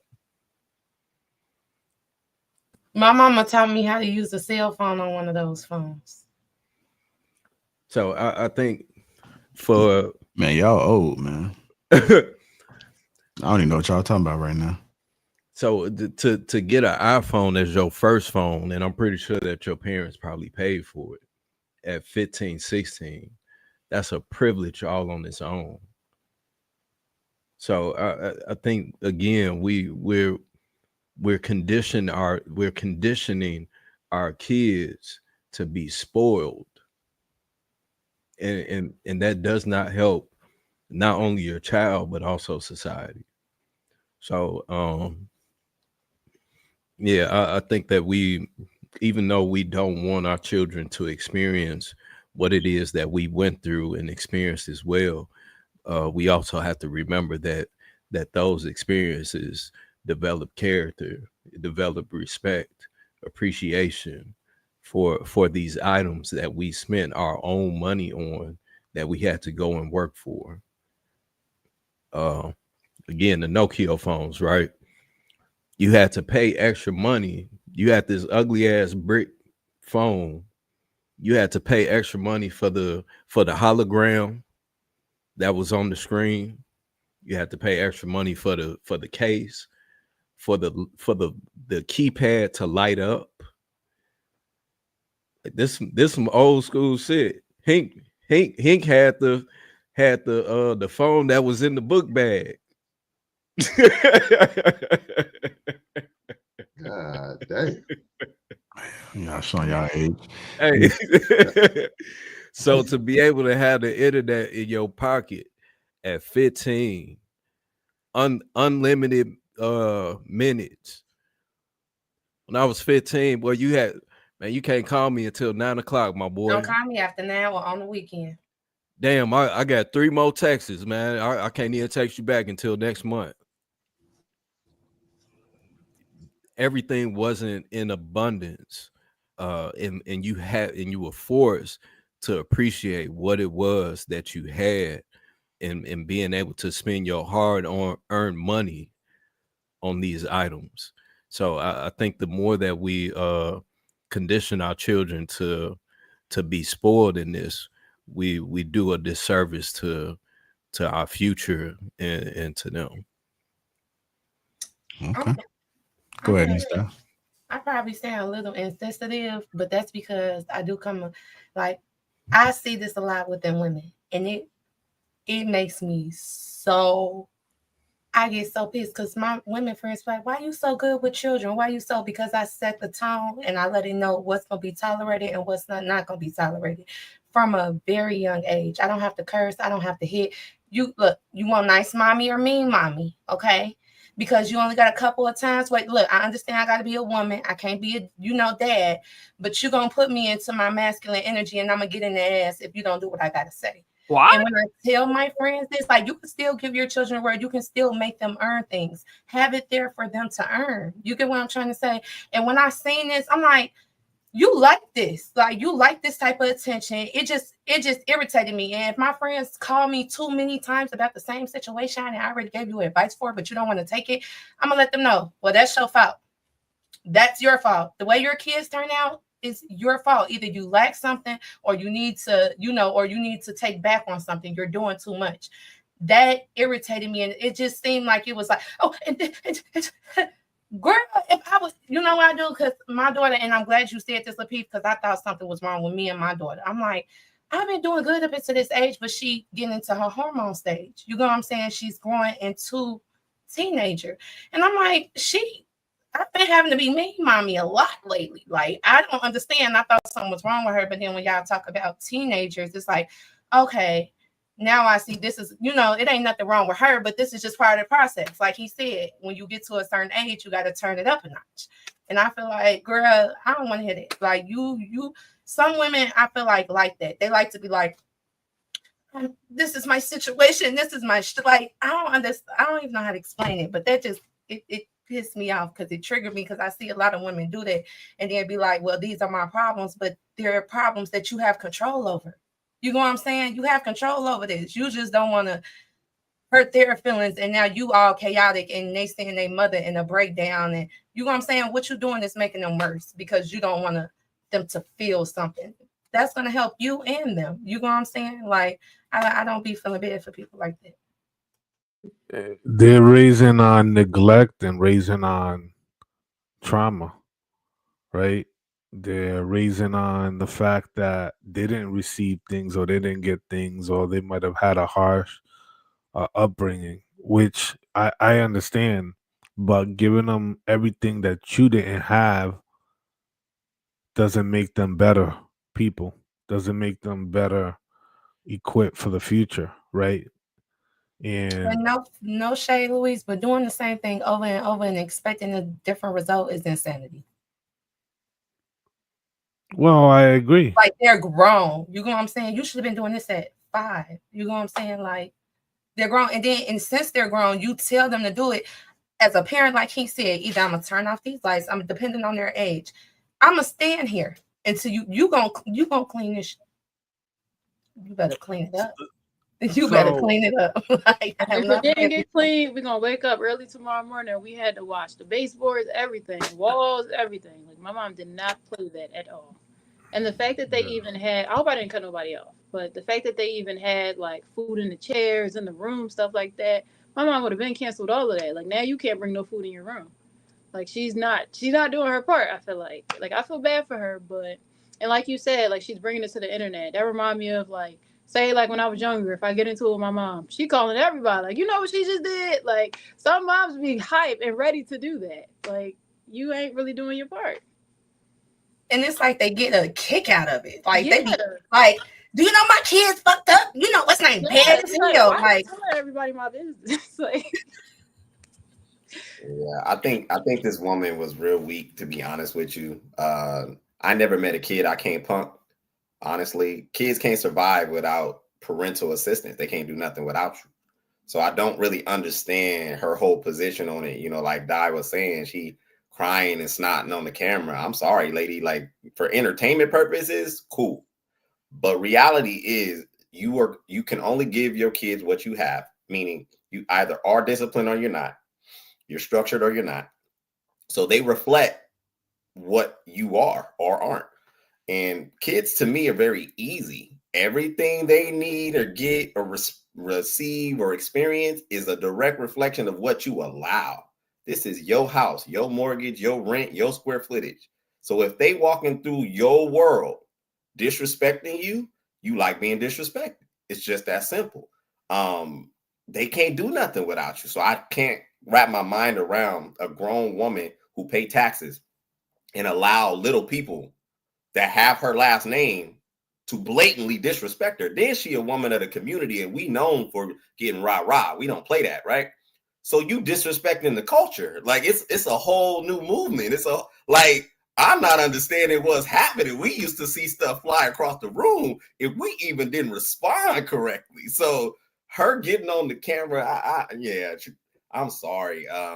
It is unfortunate that there are parenting classes, there are books, there are so many resources that if you really want to develop yourself to be a better parent, you can get your hands on it. So I think she likes to be abused, like Di said, and I'll land there. We were having a conversation like I think it was like almost 2 weeks ago on Clubhouse, and somebody brought up they're like, you know, the way some of these people are today, like they should pass policy that you have to take a parenting class and pass it. You know, have to take a parenting class on how to groom, clean, how to nutrition, just a lot of basic life things that unfortunately a lot of people are just not really receiving. And unfortunately that just trickles down into the teenage years and then adult, and then they're out here in society with the rest of us and they're half of a person because they can't fully function because they haven't been given the proper tool set or the proper home training to operate in different spaces. I just want to say these also be the women that be needing a man. I'm gonna just say that these are the women that need a man. Like, and I feel like I'm not gonna lie. I feel like all women need men. I feel like that man-woman relationship is very important. But this woman right here, this is the detriment. You know what I'm saying, to her kids. Like, you can't do it. You can't. You want to do it. You can tell she wants to be there, stay at home. She likes to clean. She, you know, that gives her health, her mental health in order. But she's so busy working, she can't even really be in her feminine and keep the house clean and cook and do everything that she wants to. So she do need help from her kids, but she can't discipline either. You know what I'm saying? So it's like she needs a man. Like King said, where is their daddy? Like, and she probably the type of woman, and I've seen these type of women too, that just want so much control that she probably don't even let the daddy get involved. You too harsh on no more. No, stay back. And he just at the point where, like, you know what, just do what you want to do. I'm out. That's why when you see this stuff going on, he like, I done told your ass. I done told you, for real. Yeah, sometimes I feel like kids don't do anything just based off of that control. Like, I have a family member who she don't even like people washing dishes in her house because she feel like you're gonna do it the wrong way. So when I go to her house, I know, like, if I eat anything, I'm gonna just leave it here for you. I'm gonna stack it nicely, but I'm gonna leave it here because you're gonna go at me and tell me I ain't doing it the right way. So maybe she coming at the kids every time they do try, and now they just like, you know what, you do it yourself. Like, and I don't know if that was a bedroom or a living room because it was throwing me off with the couch. But the fact that they even got all that, if that is a room, is just like, you doing too much for these kids, and you ain't expecting much in return. Like, you just buying them stuff at this point. They, like y'all said, you treating them like your friend. And the fact that you're bringing everything to the internet, it's like you waiting for this type of stuff to happen. Like, you never know. Maybe she told them, you know what, don't clean up. Don't clean up. I'm gonna make some content off of this. Like, and then you're not really thinking about your kids at the end of the day, because if you are a big content creator with a big following, people know that. Like, them kids at school are probably clowning them now. Like, ew, y'all dirty. Y'all not even cleaning. I seen your room. Like, you're not cleaning up. So I don't know. I feel like she didn't think this through. Maybe you could have just had that conversation with them instead of just waiting to see what they would do. But maybe perhaps that level of embarrassment and that level of exposure will probably make them think a little bit harder about. They go to school with dirty kids too. Hey, kids ain't thinking about that. They thinking like, oh, you just got 10,000 likes on this shit, boy. You know, that is so sad. Oh my God. It is.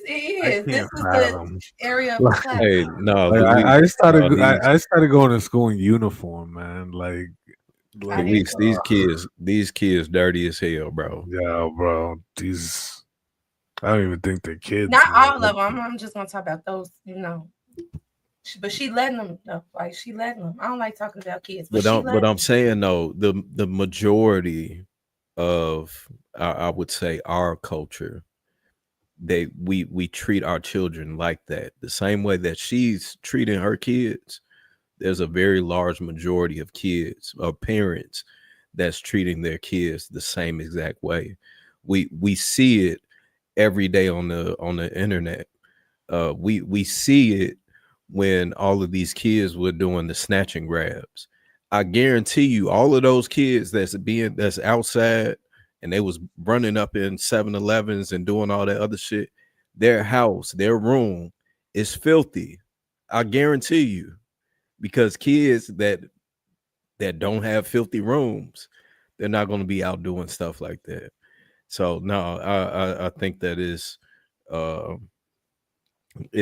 is a direct effect of how it is that we feel and think that we should be raising our kids, because we didn't want them to experience the trauma that we had.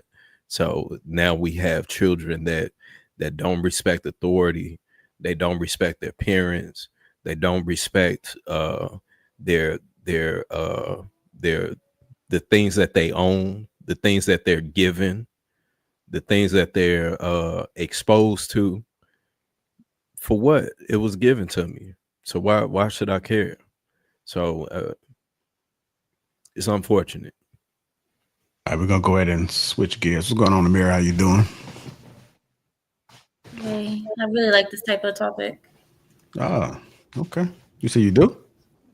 I do. I do. Okay. Always like talking about how to raise the next generation is always a topic on my mind because that's our future. We need to pay a lot of attention to it. And I've seen a lot of shifting from my grandmother's generation to those under me. Absolutely, absolutely. Let's get to these super chats. AP accountability partner $2 says, "Thank you, Da. It was my typo." Big Bama 44 $4.99. That 25-year-old Hink was a demon to the Joy Taylors of the world. Salute JR, Viz, Luis, and True. Eon Simmons 1999 says, "Wait, she has all the time to post videos, but she crazy? Ashing out, crashing out." My life, your entertainment 999. Those are little kids in the house from the looks of the bikes and shoe sizes. She's a single baby mama looking for sympathy for the bad choices she made in life. There's no father at home whooping ass.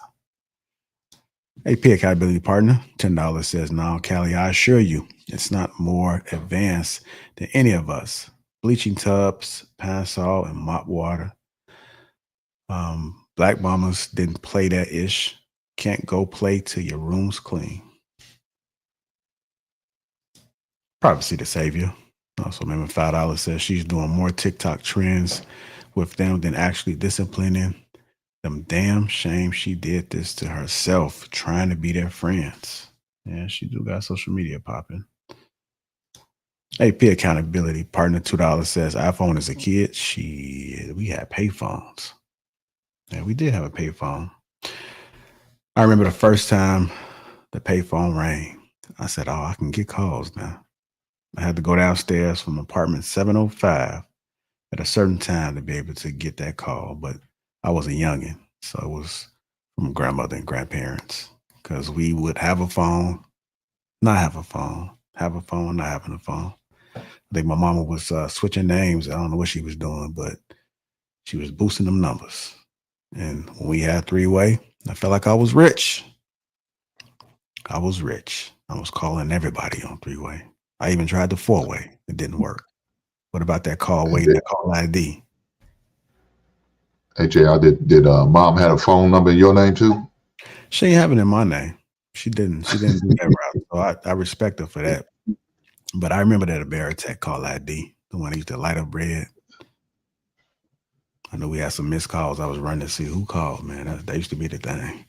Anyhow, prophecy to savior $5 says, "I bought my first phone after high school, and it was a Nokia with the only game was Snake and no internet. And I can't call to after 9 or weekend." Shaking my head. I had an actual one of my phones had a grandfather plan. I still had nicer weekends maybe about 4 years ago. But I finally went on here and got rid of it. I know it is crazy work, man. But I was trying to hold on to that data plan that was like, Man, did you just say 4 years ago? yeah. It's about 4 years ago. I got my first phone when I was 10. Hey, no, JR old as hell, man. But that was only because I had to walk home and I had to text my mom like when I got home and when I got out of school. Like that was the only plan that they couldn't touch. But then once they started screwing, they was charging me for minutes, going over my minutes. No, I remember I got charged because I was calling a friend from Jamaica. And I guess apparently I ran up the phone bill really bad because we would talk like all night. Mm-hmm. Yeah, you ever seen a Filipino mama get mad? Let me tell you. Oh my God, it was bad. It was like, and I was on the phone and it was like 1 o'clock in the morning. And she was like, she came downstairs. All you hear is her just hooting and hollering. I was like, "Oh, sorry, bro." I don't even want to know what the amount of that bill was, but I just remember I suffered greatly for that one. Yeah, I had to sell my first car when I ran up a phone bill after the minutes. Like it was like, I think it was like a $1,400 payment. And my mom and dad looked at me and was like, "Well, guess you're gonna be walking." Damn, serious too. I had to sell the joint, so that was crazy. It's good to keep these super chats moving. I just cut me off my story. I was finally getting people to laugh, and then I guess somebody else wanted to time more than me. So Hey, this Mark say JR was in a pandemic with 200 minutes left. yeah, man. This was about 4 years ago. So the system, I guess it couldn't keep up. I was one of the last people to hold on to it. Every time I would call in, they would try to get me off of it. But they started charging me for minutes, man, and screwing it up. And then I couldn't travel out the country because they didn't have any plans. They said the only way you can get this international plan is if you get off the plan you own.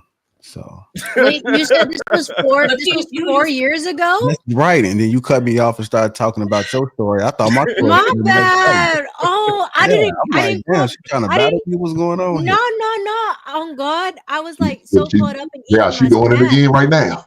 No, my bad. I didn't. Wait, I just processed that this was 4 years ago. 4 years ago. That's what made the story so exciting. So when you cut me off, Lapeef, everybody was just you never went to the But if phone you was store?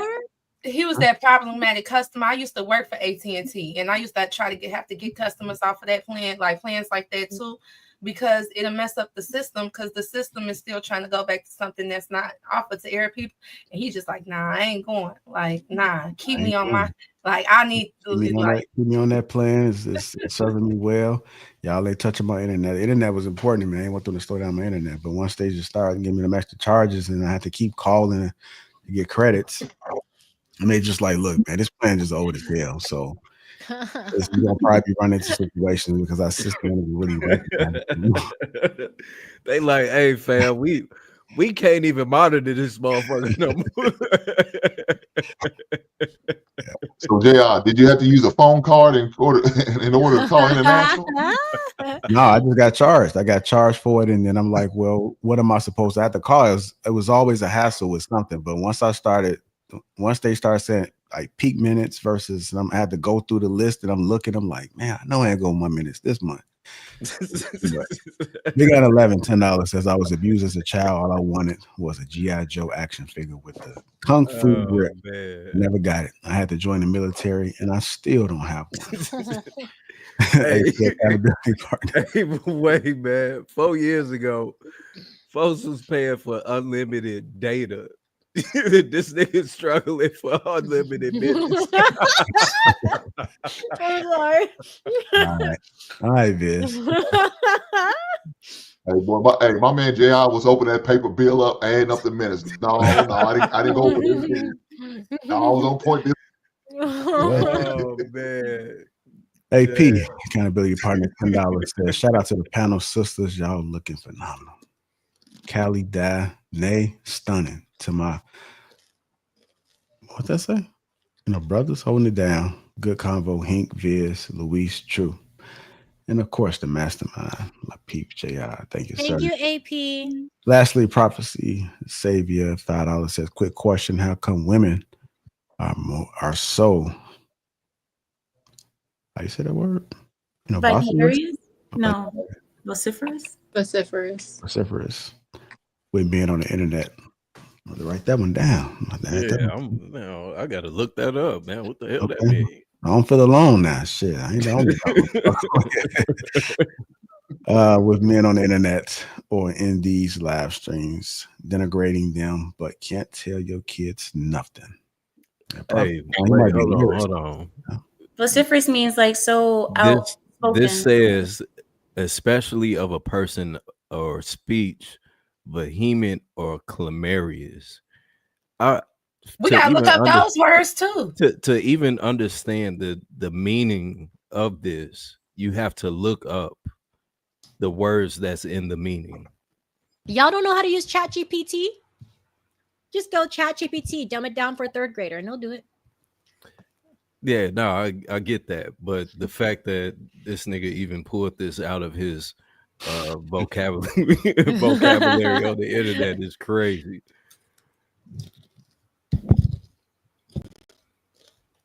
All right. Expressing opinions or feelings loudly and forcefully. That's what I said. Yeah, exactly what Amira said. Y'all vociferous on this. No, I'm just. Well, you can't give folks a new word, man. Bye, Louise. Hold on, guys. I'm not gonna leave, but my camera is detecting something, so I'm gonna go check that out. I'll be right back. The camera detected something. It's probably a fox. All right. Hopefully, but that alarm. Well, Nate, can you still hear? Somebody left. Yeah, I can take y'all with me. Okay. All right. Hit the like button. Also, make sure you subscribe to the channel, man. Let's go ahead and get into this topic, man. We got Mr. Pierre Morgan. Man, he had a little situation that went down on his show. So I'm gonna go ahead and play this clip, man. Let's get into it. Y'all ready? All right, here we go. I'm gonna play the first part of it. I'm gonna break it up. 18-year-old Carmelo Anthony is a black teenager charged with stabbing a white boy to death at a school track meeting in April. More than $600,000 in donations have poured in, not for the victim's grieving family, but for his alleged killer. Last week, Shiloh Hendricks went viral after a video showed the young mother racially abusing a 5-year-old, allegedly for stealing from her young child. Call him a child? Did you call the child word? It is my own business. You call him a Okay, why don't you have the boss to say it right now again? Fuck you. Okay. All right, that's what you say. Nobody dig into your shit. A little fucking kid just did, you dumbass. That little kid, you call him yeah. The little child? What if he acts like one is gonna Are you about to hit him? You chase him here? He took my son's stuff. So that gives you the right to call the child 5-year-old. Well, as you can see, Hendricks doesn't deny using the slur. In fact, she repeats it many times. That's all the stuff that's bleeped out. When a bystander in the park follows her with his smartphone. Hendricks set up a fundraiser on the same website as Carmelo Anthony's supporters, on which she wrote, "I called the kid out for what he was." Incredibly, that campaign has now raised more money than the first one, surpassing $655,000 at the time of taping the show. Well, the boss of the website, Give, Send, Go, is accused of facilitating brazen racism on a platform whose motto is "Money is temporary, Jesus is eternal." He will join me later. All right, immediate reactions, man. What are you guys feeling about that? I do recall seeing that story, man. I don't think I looked too much into it until I came across this story. It's pretty wild. Wait, so that's the mother of the son who was killed? No. Okay, I'm just asking. I thought that's what the correlation was. Okay. No. I think it was two different topics, Ty. I think he was like telling one topic about the Carmelo Anthony and then telling another topic about this 5-year-old that apparently took a snack from this other kid, and then the mom came and started like cursing at the 5-year-old, calling him the N-word and all that stuff. Well, I think his point of comparing the two is that you have one side with Carmelo Anthony where of course, predominantly Black people supported his cause in which he was raising money, and at the same time, with the other side seeing that and saying, "This is not right." But you know what? Since this person that looks like us did something that the other side disagrees with, we're going to do the same thing that Carmelo Anthony supporters did as well. So I think this is actually a perfect mirror of what it is our society looks like, and where people will, in my opinion, support outright things that we deem as being wrong or insensitive, but we support it solely because this person looks like me, and not going off of the morality of what the situation actually is.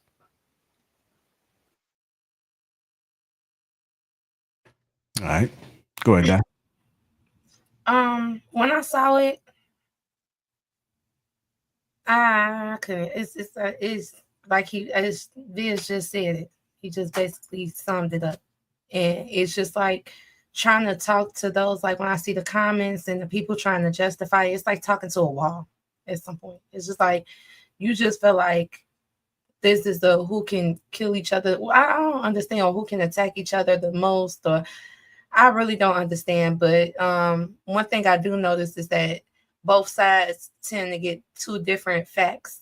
You know, when it initially hits, you know, two each side's getting two completely different stories that makes them, you know, entitled to the belief system that they already have.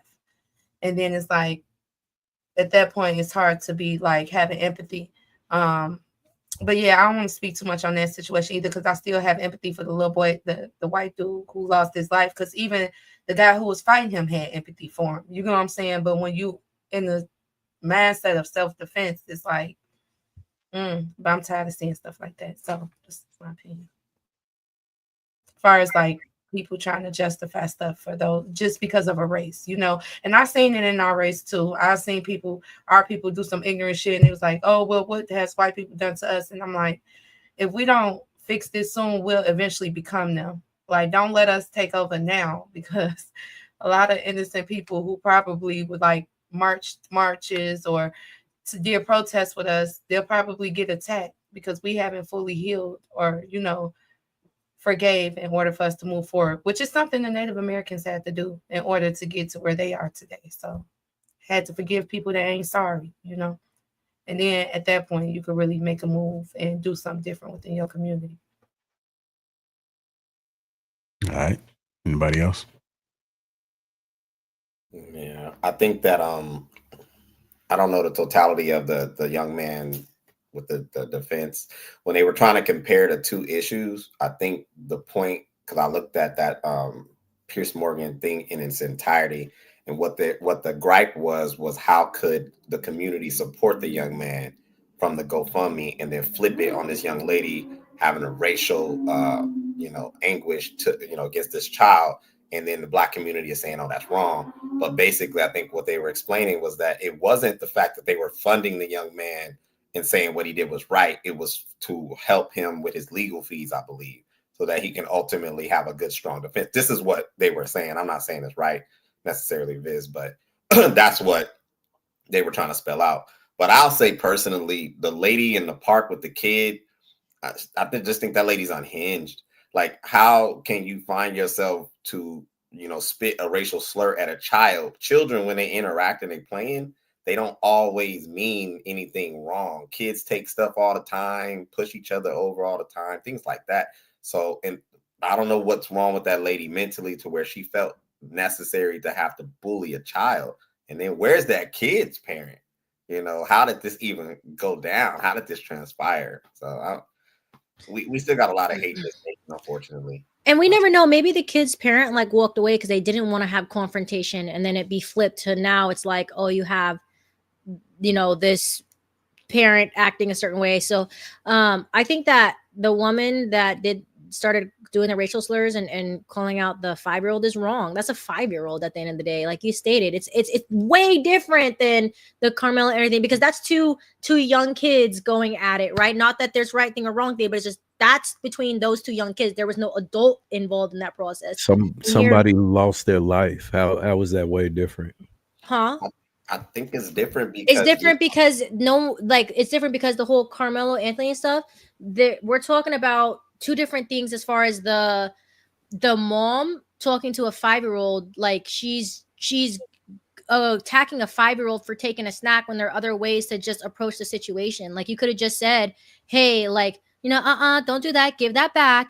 We see that all the time. Like you go to the park with your kids, a kid takes something from your kid, no, give it back. You know what I'm saying? You're not going to sit there and be like, F you and you little N-word and this and that. Like, you're not going to do that. Like, well, yeah. So by that same exact logic, mm-hmm. we've all, you're not a man. So, no, but we've all in high school had encounters with someone that may have been a bully or someone that we may have felt was a bully. Yeah. We didn't kill them. Yeah. We didn't delete them. Yeah. So 100%. I'm not here to pick sides of who was right and who was wrong. Again, both parties, in my opinion, were wrong in what it was that they were doing, that they did.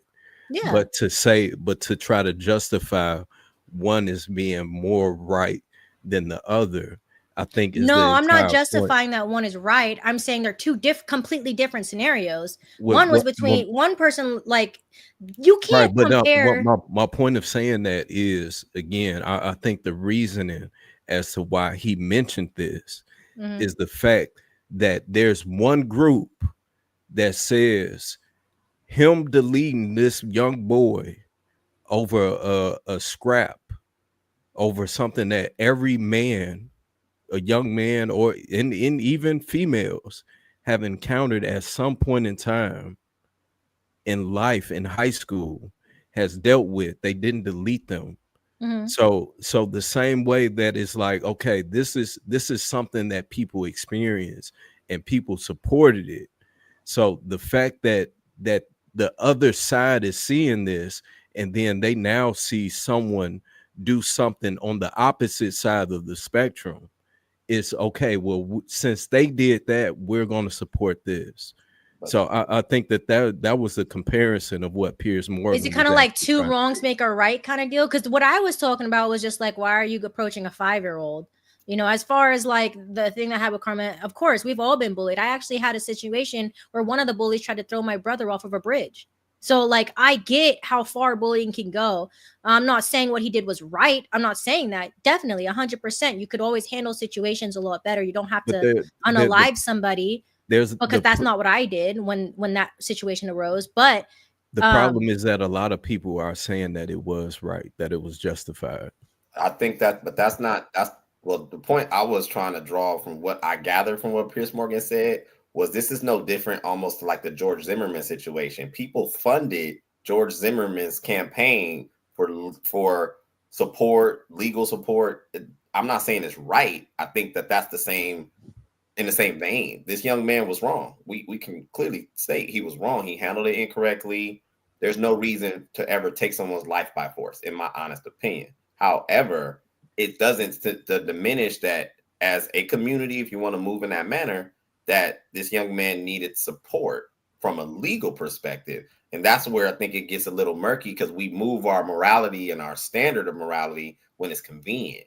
You know, he needs lawyers. Right, wrong, or indifferent, people felt it necessary to patronize the situation and assist. Now, if we want to argue, was he morally correct? Clearly, no. But in the law of this land, you need lawyers to defend yourself. You go, due process and all those things. However, like Callie's saying, I just don't understand a fully functional adult, spitting vitriol to a child in a racial capacity. Like, yeah, that's all I was saying. Like, I just can't comprehend like why a mother at that. Like, I'm not a mother, but like I still have those maternal instincts in me. Like, I don't have the mindset to go. There have been children that like pissed me off, but I don't have the mindset to go and like just start honing in on them. Like, I have a little bit more grace because they are kids, and it is up to us to lead them in the right direction. But where do you think the mentality will go when you're 5 years old and the first thing you witness as you're learning to handle your emotions and live, you're encountering someone, especially an older woman, coming at you, calling you all these names and things like that? Like, that at 5 years old, that could be traumatizing to a 5-year-old, especially when they're, they don't know, a lot of times they don't even know what they did wrong. And so that's why it's like we have to also think about that too. Like, So when does this end? Like, when does it end? And I agree with you, but video too, y'all. So I agree with you, Callie. But Mhm. but you're saying that a 5-year-old doesn't know that they're stealing something that's somebody else's. No, I'm saying that a lot of times when He you're was 5 years, autistic, 5-year-old. Make sure you throw that in there. Autistic. From somebody who helped raise an autistic child, that matters. yeah. Oh, I didn't know that either. That makes it even worse, because when you have autism, you act out in spurs. Like, you act out because you don't know how to articulate or control certain emotions as someone that doesn't have that. So you tend to be a lot more rambunctious and boisterous when you have that, because you don't know how to communicate effectively. So that's someone that has special needs. That's a 5-year-old child that has special needs, that didn't know what was going on. So I feel bad for the 5-year-old. I feel that it was wrong that the mom did that. And we got to go ahead and switch it up. Don't nobody else say nothing, please. Let's go ahead and switch it up. All right, so that was the first part of that video. Now we're going to go ahead and get to the meat of the conversation. Gaddis, you posted a defense of Shiloh on X. It's been viewed 2.5 million times, in which it was entitled, "White People Are Finally Fighting Back. Stand with Shiloh Hendricks." What did you mean by that? Here's the thing. White people have been under attack for years. It's been systematic racism. As much as Black people and people of color want to talk about systematic racism in the United States, it's quite the opposite. They get preferential treatment when it comes to getting a job, when it comes to getting into colleges. White people, on the other hand, have been getting attacked relentlessly. Look at 2016 and BLM and all the riots. We just had to sit back and watch people burn down our cities and do nothing about it. So the way to fight back against essentially this anti-white hatred that's been systemically, ingrained in U.S. society is with white unity. We don't see white unity on Hang our side. on. Okay, but hang on. Sorry, just to be clear, this has got nothing to do with anything you've just said. This is a disgusting racist woman who repeatedly spews the M-word, first at a young child, and then at the person taking the video of her, does it with complete impunity, does it numerous times. We're talking about a bona fide, unquestionable racist. And so I don't understand why what you've just said to me bears any relation to white unity or anything that you've just said. She's just a racist. End, isn't she? You wouldn't dispute that. It's not about her. It's not about her. It's about Well, it is about people her. coming together and supporting another white person. And it doesn't matter Why what would she you want to says. support a white racist? Because I want to support free speech, and you cannot have free speech in a country. if you That's have... fine. You can support free speech, but you also have to be accountable for what you say. She is, would you use the N-word out of interest? Yes. You would? I do quite frequently. You use the M-word quite frequently. Well, why? Other than the fact you're a despicable racist. Are you? Some would say I am. I guess according to the ADL, I'm a white supremacist. I'm a neo-Nazi. Yeah, well, if you use the M-word repeatedly, you are a racist, then, are you? Sure, I'll embrace that. If that means forwarding, helping white people achieve freedom of speech, real freedom of speech, which, by the way, Shiloh Hendricks is being attacked on all fronts. They're trying to bring legal charges against her. They're trying to get her children taken away. So you were saying Carmelo Anthony, it doesn't matter. That's a different. Sorry, but just to be thing. clear, you just said to me you use the N-word regularly. In what context? Do you use it with Black people? Yes, if it's appropriate. When would it be appropriate uses to it use the about M-word? Black people. When would it be appropriate? Anytime I feel like it. What? So you're an unashamed racist. Correct. Well, do you understand that makes you a despicable human being? I guess so. I don't really care. I mean, why are we not talking about Shiloh Hendricks? Why are we talking about? Well, actually, I think you've moved it on in this debate very quickly to your own racism, which explains why you've supported her in public and why you've got all these views. You see no problem with a woman shrieking the N-word repeatedly because you yourself are a despicable racist, and you've just proudly admitted that with a smug grin on your face, which is pretty horrifying, actually, for most people to have to watch. And shame on you. You're entitled to do it, and I'm entitled to call you despicable. Well, shame on white people for allowing themselves to be systematically discriminated against in the United States. This is our country. This is a country that should be. What do you mean your country? Because I'm white and my What, there are no black people in American history? Is that what you're saying? That they've all just landed in America, invading your white country? Is that your position? Mm-hmm. Well, I mean, they were brought here technically. My God, do you understand how dumb you sound? This is stupid. This is stupid and racist. And at some point, we have to ask ourselves, do we want to reward this kind of disgusting behavior by platforming it? I don't disagree, Mark. Listen, I didn't know she was going to say that. I don't disagree with you. No. Yeah. I'm with you. I don't think you knew ahead of time. I'm saying at this moment, someone who's saying it's technically black people brought up. No, technically, Africans were stolen, enslaved, and they built this country. And the idea that you can justify calling a baby the N-word by saying that white people are losing the country is absurd. It's morally bankrupt, and it's honestly besides the point. I mean, all these are just distractions from the fact that she wants to justify dehumanizing and even animalizing a small black child. It's disgusting. What is it? Yeah, I never said that. No, you may as well have done because you're just an unashamed. That's the implication of your racist. Let me bring argument. in Myron Gaines because you've been smirking and laughing. What's funny about any of this?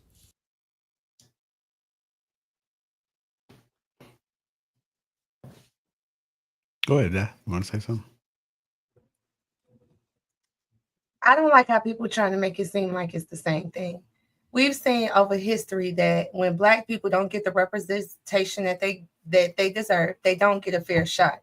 When I first heard the story, that was my main concern. Let's give this guy a fair shot.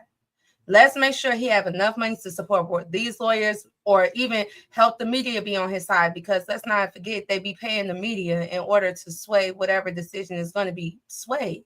So, and these are two people that's the same age, background. These kids used to bully people. They're twins. They used to jump on people together, all this type of stuff. Now, y'all mad that y'all raised Black people to kill each other in the terms of self-defense. This is something common amongst the Black community. So for them to make it seem like, oh, they're just targeting white people. No, this is behaviors we exhibit amongst each other.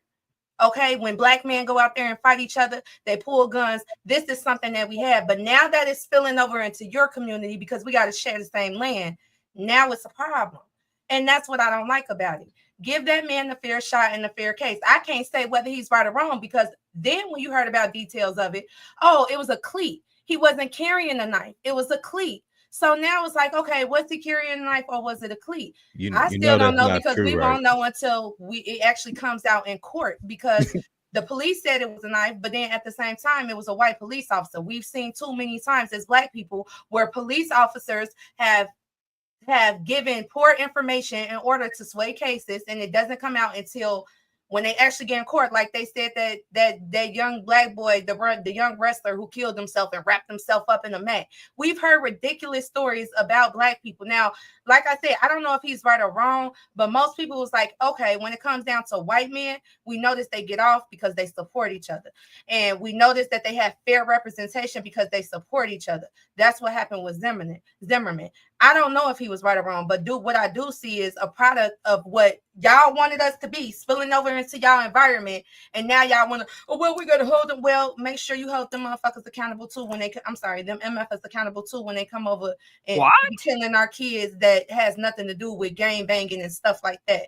Now, as far as comparing that to a grown woman, we as Black people talk about, I mean, not kids, but we talk about this racial stuff all the time. I ain't never seen no Black kid, no Black mother tell a white little boy some racial slurs. And you feel me? Never. I have never seen that. And that's why I feel like our people is special, because all the trauma we endure, we still don't do retarded, ignorant shit like this. And you can't compare it. That's a kid who can't defend himself against an adult. That's a big difference. Where at first it was a Black dude against twins. Not one twin, two twins. So no, I'm not doing it. There's plenty of videos of Black women doing that to Black children. Listen to what I said. I heard what you said. One is racially motivated. One was self-defense. That's my point. If Black women are doing that to Black children, do you really think that they're not doing it to white children? Yes, because I've seen Black people treat each other worse than they would treat the white counterpart who would do the same thing that a Black kid did. If a white kid step on a Black dude's shoes, he might stick in him like he do. So I have a question. Why aren't the little white boys on the L that they got all this stuff on, jewelry, stuff that's valuable? Why aren't they getting robbed like the Black boys on the L? Because we've been taught to do it to our community versus their community. That's why I said I don't think. Are you serious? I don't think that Black kids. Do you watch the news? I don't think this is my closing argument, and I'm gonna just say this. This is my closing argument. I don't think the Black kid who stabbed them white kids, I don't think that was racially motivated. I think what the white lady did to that little boy, that was racially motivated. And I think the people that supported her, it had to do with racially motivated. When it comes to the Black dude, and I think against hate for racially motivated in terms of hate towards Black people. I think Black people definitely supported the Black dude based on race, but not in terms of fuck white people, but more so like we need to support him, make sure he has the same representation. That's my closing argument. All that you have to do is look at any post, go to the shade room, go to World Star Hip Hop and go to and look at the comments on any post that's referring to him. And 18-year-old every Carmelo single Anthony is a comment black teenager. will be racially motivated against white people. Viz, when I We have to be Viz, real when here. I No. first, Let me finish no, talking. Let me my finish bad. talking. I'm sorry. Go ahead. We have to be real here. I'm with you. I get it. White people has done all these terrible things to us over the course of the years, over the hundreds of years. I get it. I'm not here to pick sides. I'm here to call it out as what it is. And what it is that the majority of black people are supporting what this young man did solely because he's black and what it is that white people have done to black people. The same way that white people are supporting this woman that's clearly racist and feels comfortable enough to use these racial slurs, they're doing the same exact thing solely because she's white and they're aligning and they're being on code. These are two wrongs that don't make a right. So we have to call it out as what it is and not try to pour honey on some bullshit, and which is going to do nothing but continue to keep going, and it's not going to get better at no point. This, what I feel like is you're trying to say he's guilty without the court of law. With his situation, it has to do with the court. The court's going to decide whether he's guilty or not. What that woman did is clear as day, racially motivated. That's What the thing. You did, finding a black man the guilty facts without him of going what through it the is court that we know, the Wait. facts of what it is that we know is that a young boy is dead. He's not here anymore. Those are the facts. The facts is that it wasn't a cleat. That was false information. The same way that they were saying that, oh, he had ecstasy in his system. That was false as well. So we let's be a buck here and call it is what it is. I'm not here to pick sides. I'm just calling it out as what it is. When you say stuff like that, it's like you make it seem like it was 30 years ago when they give out false facts to us. That's why I said wait until the court case goes through. Everything that you're getting is still could be false facts. You know what I'm saying? Just like everything I'm getting still could be false facts. What that lady was doing on camera is clear as day. That's what I'm saying. Give him a fair chance the same way they give those white people a fair chance when they're in the same situation. That's not fair. And when it comes down to these black people, when I first looked at this, you know what? I've seen when it first came out, I'm not talking about before it came popular. I've seen black people like, dang, it's wrong. I can see how, you feel me, they could be upset about this. But then there was some ignorant ass white people who thought it was racially motivated. And guess what? And I'm pretty sure y'all seen it on Facebook too. People were sharing the post saying, y'all need to get in these comments. Now that's when it became more of a racially motivated thing, because they was like, look how these white people tear him up. Look how they finding him guilty before he actually get a trial. If we don't say something, if we don't say he needs a fair trial, which most of the black people were saying, because it's self-defense based on other facts that we was hearing and facts that they were getting, we won't know the truth until the facts come out in trial. But we're not going to sit here and say that y'all get to determine what facts that you know what I'm saying? Y'all get to determine what facts are true. No, that's what the court determines. That's what we're saying. That's two different things. The police department, the toxicology report that came out a day after the boy was unalived. That never happens. I understand that, Fizz, so but what no, you don't understand that, because you're ignoring me saying that the clear evidence of the facts, not something that the internet is telling you. The clear evidence, be it if it's fake or not, right? Be it if the police department is withholding that information. The fact of the matter is that those things that was being placed on the internet is not true. So gotta make sure we get other folks involved. Cool. I'm not here to pick sides. Let me just make that clear. In my opinion, both people are wrong. Carmelo is wrong, and that white woman is wrong. In my opinion, I'm not picking sides. I'm just simply calling it out as it is. All right. Let's go ahead and check with Naya and Callie. Y'all want to hop in there?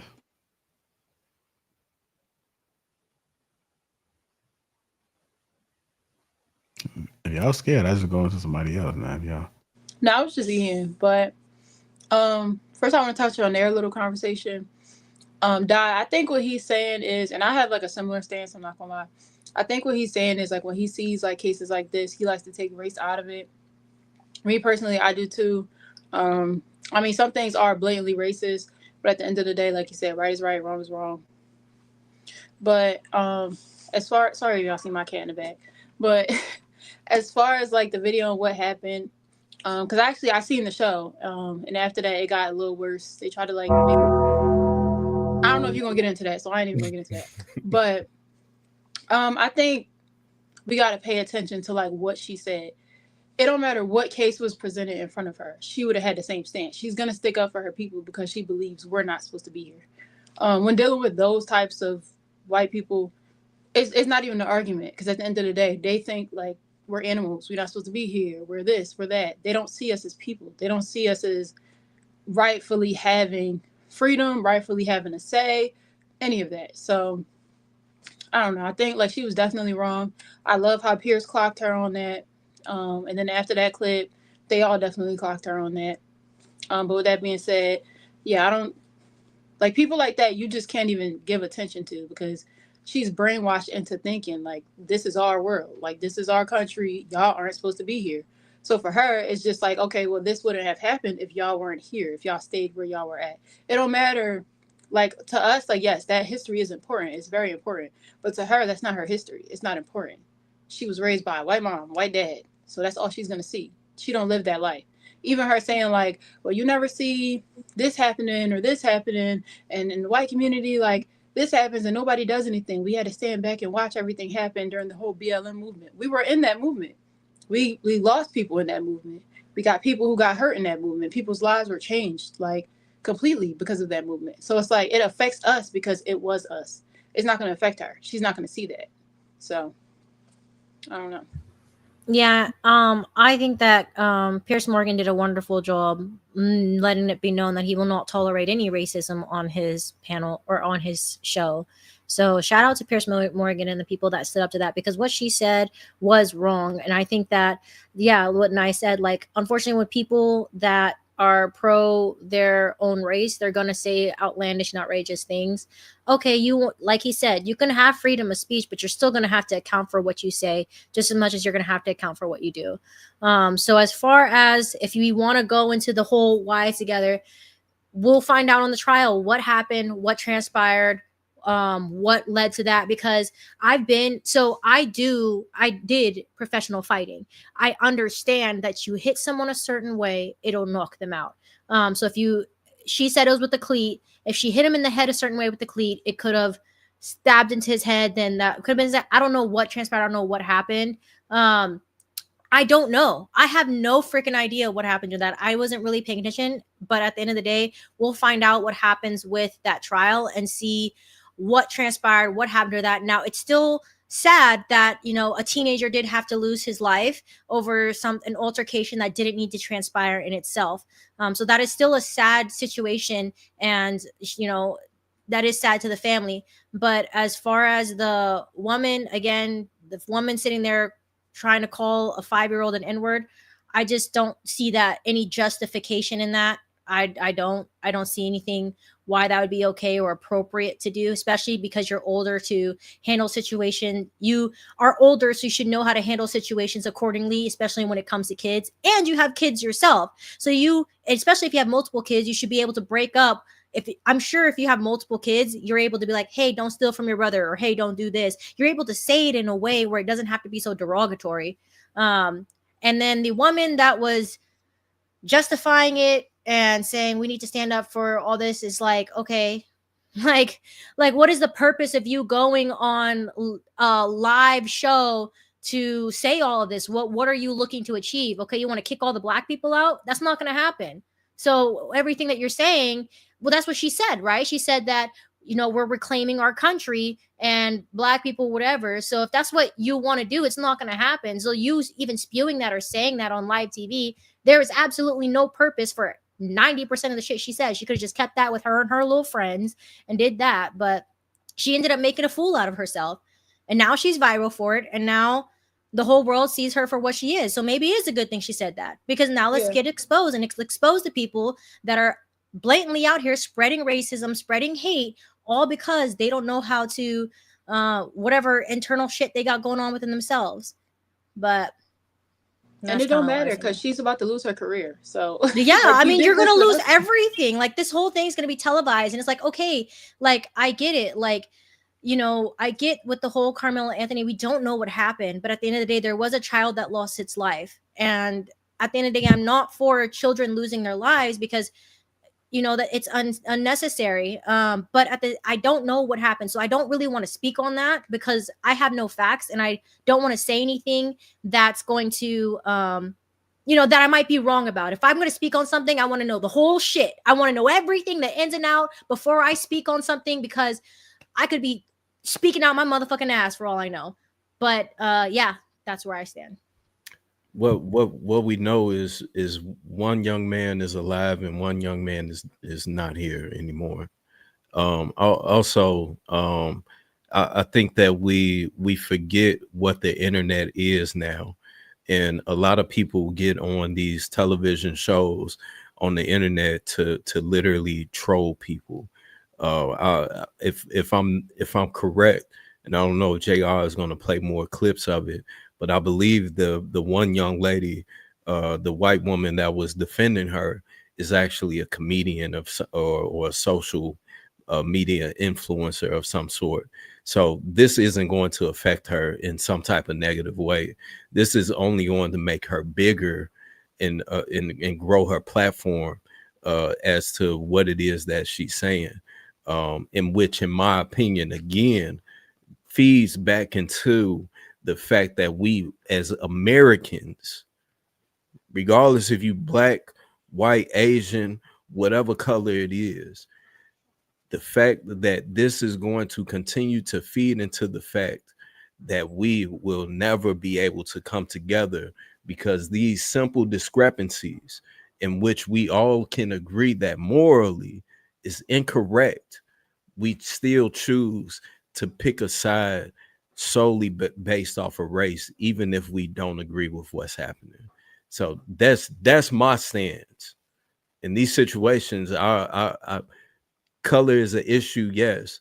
Was the young lady wrong for saying these words to this young child? Absolutely, 100%. Was that young man incorrect and wrong in his ways for deleting this young boy because they got into a scrap? Absolutely. It doesn't matter. And I think that that's where we're losing sight, and why it is that in the black culture we can delete ourselves at the rate that we're doing it and not feel nothing from it. And I'll land now. All right, let me get a mirror now. Mirror, what you thinking? Okay. While she's doing that, let me just grab these couple of super chats that came in. About Life Entertainment 499 says, "Let it go, Dad. Stay beautiful. Be a state captain for the white supremacy." And white splaining for them doing these topics, which is okay. No echo chamber. Dub Will 999 says, "I don't know if Carmelo is guilty or not, but just because one person is dead doesn't make it an open and shut case. Justified homicide exists. Let's wait till all the facts come out in court."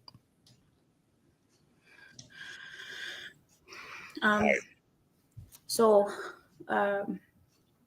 we have seen more videos online of Black ladies being racist to white children on playgrounds, telling them, oh, like they were correcting. I saw this one in particular where the lady was correcting the little white girl, which was proper. Okay, correct her.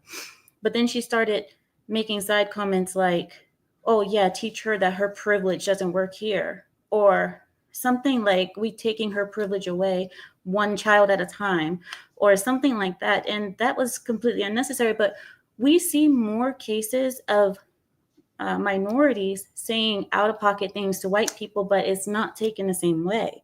The only ones that get heavy weight behind them are the ones where white people do it to minorities. That's when people are like, rah, rah, rah, rah. That's a big deal. And that woman was wrong. Of course, I don't think anybody who watched that video thinks that, oh yeah, she's right. She really told that kid. It was stupid, but we see more of it in the other direction. And it is what it is. And white people just have to shut up and just take it, even though they've never owned slaves. They don't own anybody, and whatever their ancestors did, they're not responsible for it. But they still have to shut up and take it. And it is more common the other way around. As for Carmelo, I don't know anything about Carmelo. So I can't, I don't, did he kill somebody? He killed somebody? Oh, and he killed a white boy. A white boy. No, I mean, killing is it's one of those things where you got to know the whole situation that happened. So I don't really know the whole situation that happened, so I won't speak on that. Yeah, I think I can appreciate what you're saying, Amira, but how do I approach this? I think that for the social condition that we live in this country, it is never going to be a fair distribution of treatment. It's never going to be a fair distribution of how people move about the world. So I personally don't think Black people collectively have the power nor the organization to be racist to the dominant society. Prejudice, absolutely. Have visceral energy, absolutely. Have discrepancies, absolutely. But if you're telling me that in the current state of affairs, that the people who feel invigorated to speak against their discrepancies to the dominant society, the unmelanated people, is a problem, I don't know if I can subscribe to that, because we as just the minority group have never been in a position to overexert racial divide, racial implication. Prejudice, anger, disdain, sure. So to see now that you got a demographic of people who ultimately dictate almost everything in this country on a global scale, from media to business to narratives, to feel bothered is laughable to me. You're saying that they shouldn't feel bothered? I mean, they should just shut up and take it, like whatever Black people say to them? No, I think that it's a great position to now meet at a mutual terms and maybe iron out our discrepancies. I think to approach it from a place of anger is laughable. It's like you have to understand the weight of both sides. Yes, you're right. Their community, the ones living now, maybe under 40 or so, maybe didn't own slaves, sure. But the reality is this country was built on racism. It is still functioning a lot of times with disparities, current day. Now, Black people ain't ultimately, I believe, mad about it because we're making our strides. But then to now try to meet it with energy like, well, it's not fair that I got to be quiet. It's not fair that a lot of crap happened. Life's not fair. So that's where I think that's rich. You know, this is a perfect opportunity to have the collective communities, our leaders or whomever, have civil discourse and figure out how we gonna move forward as a society. But when you sit here and be like, we need to take back our country, that's laughable, yo. That Black people ain't taking nothing from unmelanated people, and I'll land. I hate to say this, and I already know the comments is gonna do what they're gonna do, because they, y'all feel like I'm white or whatever. I want to be white or whatever. But the truth of the matter is that, and she brought up a very good point. In my opinion, the BLM riots did a more disastrous impact on our own community because we targeted our own communities. And my grandparents had to lose a Walgreens that was in walking distance of their house because niggas ran up inside of it and tore it up. So, in my opinion, when I hear someone say that we need to take back our country, I think that, to me, that is them saying we need to bring back law and order, because the very things in which we supposed to stand for, the very things that us as Black people should be standing 10 toes down saying, hey, no, take that shit over there, bro. That's what we should be saying, but we're not saying that. We're tearing up our own communities. We're running up in Walmarts. We're running up in Family Dollars, and then we're pissed when these companies leave our communities and be like, man, we don't have nowhere to go now. We ran in our own shit. So in my opinion, when I hear somebody say, man, we need to take back our country, I think I personally hear that, man, we need to bring back law and order, and where it's decency, and where we understand the impact and the power of our community and what it is and how it is that we treat it, so that we can get what it is that we want and need out of it.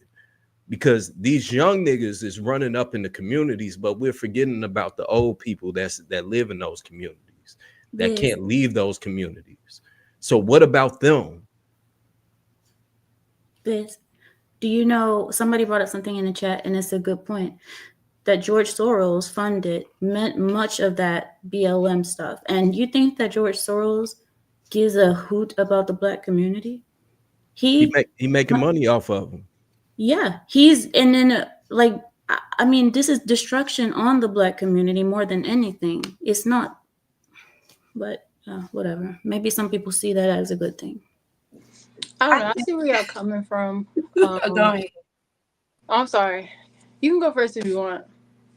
Okay. I see where y'all coming from, and I don't mean to compare, but the same thing happened when they stormed the Capitol. And I know as far as my city, when they stormed the Capitol, the white people went to our downtown area and they wreaked havoc. And nothing came about that. The next day, they literally went down there and fixed it back up. So the only difference between us doing it and them doing it is the fact that they have the funds to fix it. I think this happens all over. I think on both sides. I think we just need to stop pointing fingers. At the end of the day, we're all human.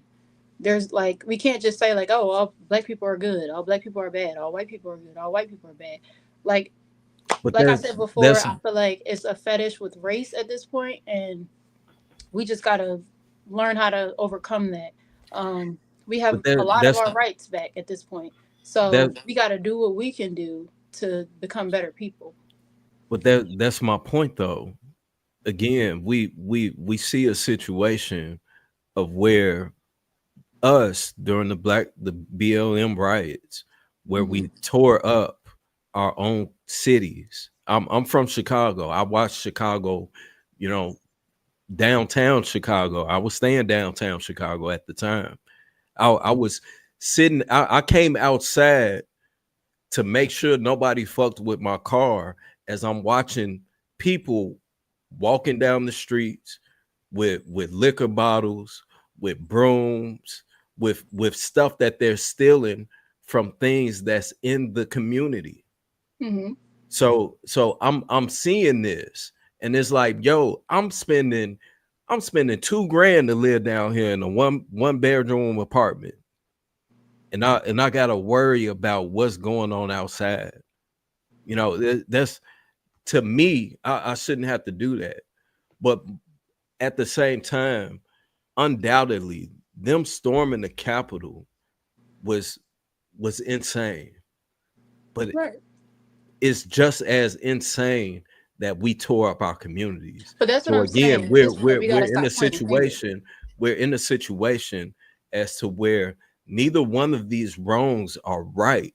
Exactly. But yet but yet we justify it depending on what side it is that we're on, instead of just calling a spade a spade. The BLM riots did not do a justification to our communities.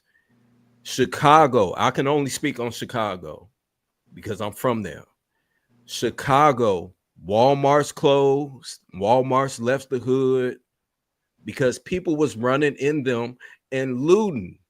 But that's the thing. You gotta realize that's two different instances. There were people marching and there were people looting. Most of the people who were looting were kids. Which one is going to impact the communities that we live in more? Right, the looting. But that's what I'm looting or saying. people marching? Right, but that's what I'm saying. So we can't categorize the marching like that's the BLM movement. That looting, that was just people trying to get free shit at the end of the day. They Which figured, is a you know what, they problem, all out but there we stealing, let me go justified too. it. It's a problem, but we justified it. I feel you, but all right, me personally, I'm from Philly. even So for people here we don't see race, we don't see color, we don't see any of that. In Philly, like everybody, you just do what you do. So even during the looting and everything, there were black people out there, there were white people out there, there were Spanish people, there were Asians of every sort. Even when they stormed the Capitol, when they went and they did the same exact thing. Here, they did the same exact thing. Everything got taken down. Whether you was in the hood, whether it was downtown, whether it was in the suburbs, everything got taken down. And it didn't matter who did it. You get what I'm saying? But that's why people calling you white supremacy, whitewash, because that white lady didn't say that too when she was talking about taking her country back to the white, talking about the autistic black boy. She talked to a little autistic.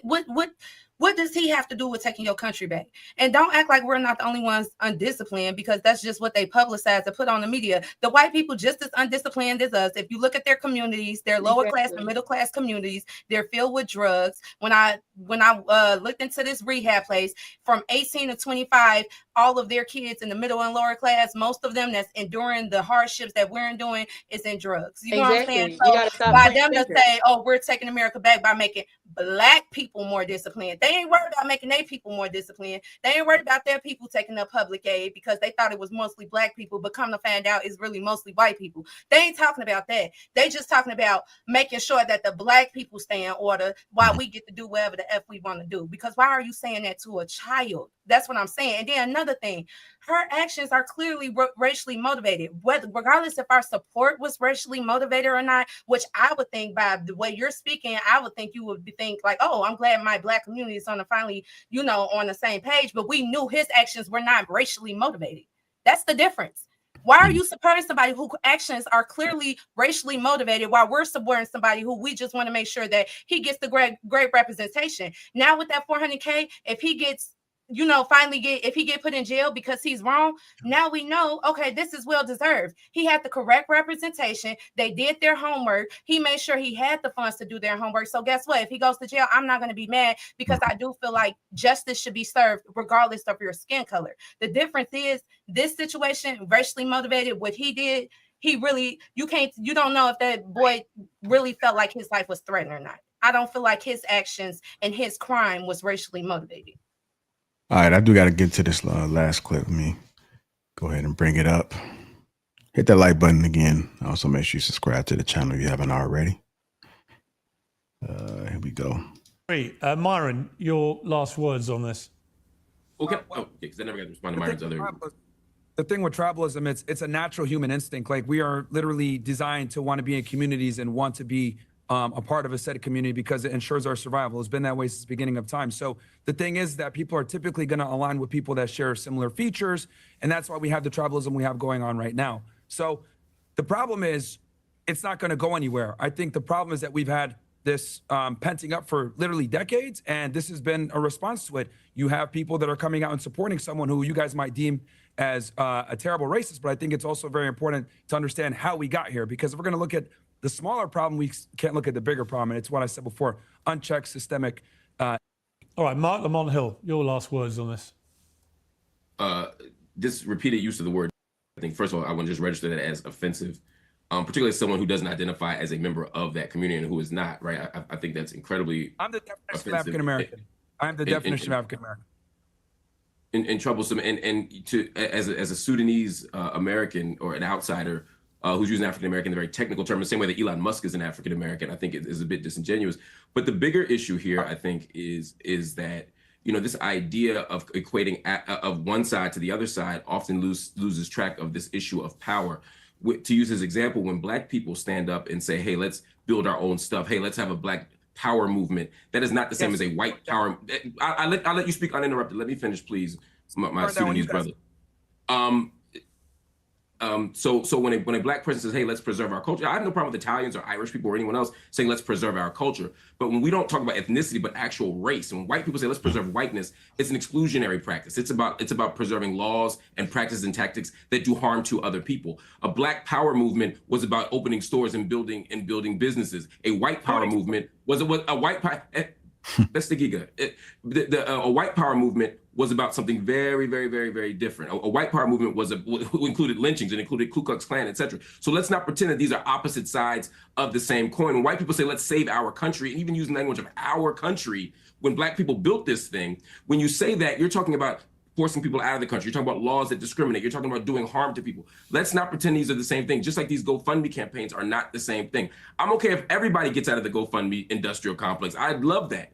But let's not pretend that supporting someone for a fair trial is the same thing as supporting a grown white woman berating and calling the N-word to a 5-year-old autistic Black child. And the fact that everyone in here can't be unanimous in condemning that says exactly how they're not the same. I totally agree. I'm going to go to Lily Gaddis and just ask you one more time. I mean, you've been so unashamedly proud of being a racist today, proud of using the N-word whenever you feel like it. You've had a bit of time to think about this. Is that how you want people to leave this panel debate, with thinking of you as a disgusting racist? I don't really care what people think about me. As long as you care about what people think about you, you have no power and you lose your country. What I care about is freedom of speech. And if you're not allowed to say the most offensive things in this country, you do not have freedom of speech. I don't care what anybody says. So that's the main crux of this situation. That's what I care about with this situation. It is, we have lived for far too long in a country where you can have your life destroyed. And people say, "Oh, she doesn't need this money." Her life's destroyed, by the way. She'll never be able to get another job. She's got children to have to support.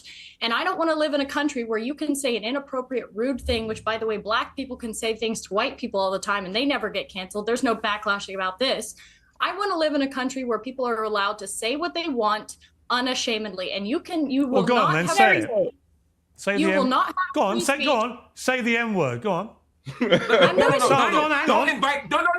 I don't want you to invite this woman to say a racially harmful term in front of me, because I'm the only on here. So if she says it, I'm the victim of it. So please don't invite her for ratings to call me the N-word, because that's basically what it's going to be. There's a bunch of white people up here. You and one Uncle Tom on the left here, and asking her to say the N-word while I'm here is ridiculous. You would not sit here with a Jewish person and say, "Please use a Jewish slur in front of this Jewish." It's ridiculous. I understand you don't have any bad intent, Pierce. I understand what you're trying to do, but we already know she's racist, and I don't want to invite a racial harm to me. I hear you, and I accept that, and we'll leave it there.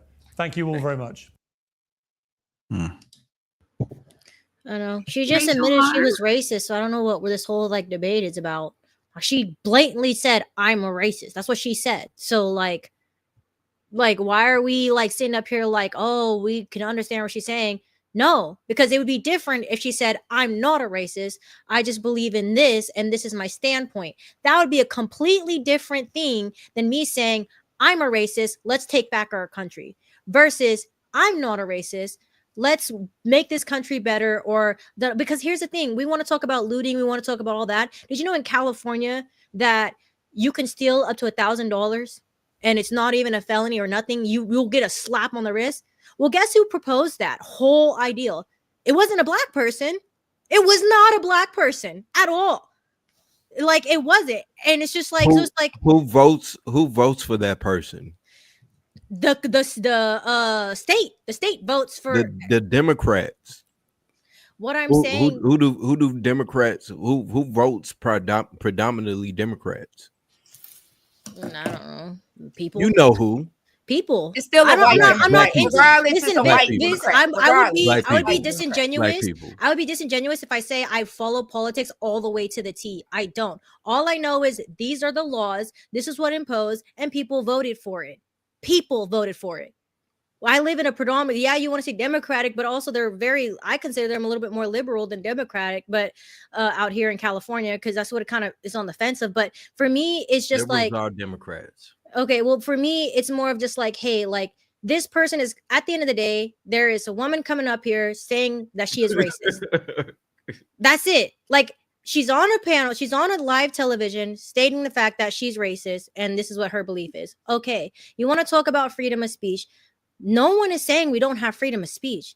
You have the freedom to say whatever you want to say. We're not going to jail you for it, but you're going to have to be accountable for what it is that you say. You can't just someone can't just walk up to you and, well, someone can. They can walk up to you and say whatever the hell they want. How you react to that is just as much freedom as someone coming up and saying that. So you can't sit up here and tell me we don't have freedom of speech. We do have freedom of speech. The problem with that is not every single person in this world is going to sit up there like, oh, he has freedom of speech, so I'm just going to hide in the corner and let his freedom of speech speak out. No, they're going to clock it as soon as it happens. If you come up to someone and say something outrageous, be prepared for whatever repercussion comes with it. That is just how it goes. So you can say whatever you want, but at the end of the day, you're going to be accountable for what you say, because it's not just about, I want to say whatever I want and I want to put people down. Because guess what? That's what I'm not going to say who, but that's what a really, really big leader did and took over lots of countries. And we had lots of camps and stuff that hurt a lot of different community that we learn in history books today. He had a freedom of speech, and look where that led. So he didn't have a freedom of speech. He said whatever he wanted to say, though. That's the thing. People are going to say what they want to say. And this time he said what he wanted to say. The people didn't have the power to do that. I think that we're missing the context of it. And again, I get it. I get it. I'm not defending anyone in this position. What I'm defending is what the Constitution is. So the same way how she is saying that she has the ability to call somebody the N-word is the same way that this young man has the ability to go through a process through court to see if he is actually guilty or not guilty, and for people to be able to fund his defense. So I think that we're missing the context of what I think the big picture of why Pearson had these people on this panel is that, look, we are in America where you have the opportunity to say whatever the fuck you want to. And you also have the ability to legitimately unalive a person and go through due process to see if you are actually guilty or not guilty of that crime. And that is one of the beauties that is in America. Be it if you agree with it or not, be it if the courts have worked with us or not, with Black people or not, whatever your perspective of it is, this is what the Constitution was built off of. And I think that that's the point that she's trying to make. Not the opposite of what it is that we're trying to paint it out to be. But we're not painting it out to anything. She blatantly said what she said to our face. That's the point. So it's like, okay, you're saying what you're saying, but you can't just say something and people not feel a type of way about it. People can't be upset about something that you're saying. It's like, what are we supposed to do? Like, I'm sorry. You can feel however the fuck it is that you want to, but it's my constitutional right. No one's taking that away. She's not going to jail. People are just holding mad her because people don't empathize with them as much as they empathize with us when we talk, it. We talk about accountability,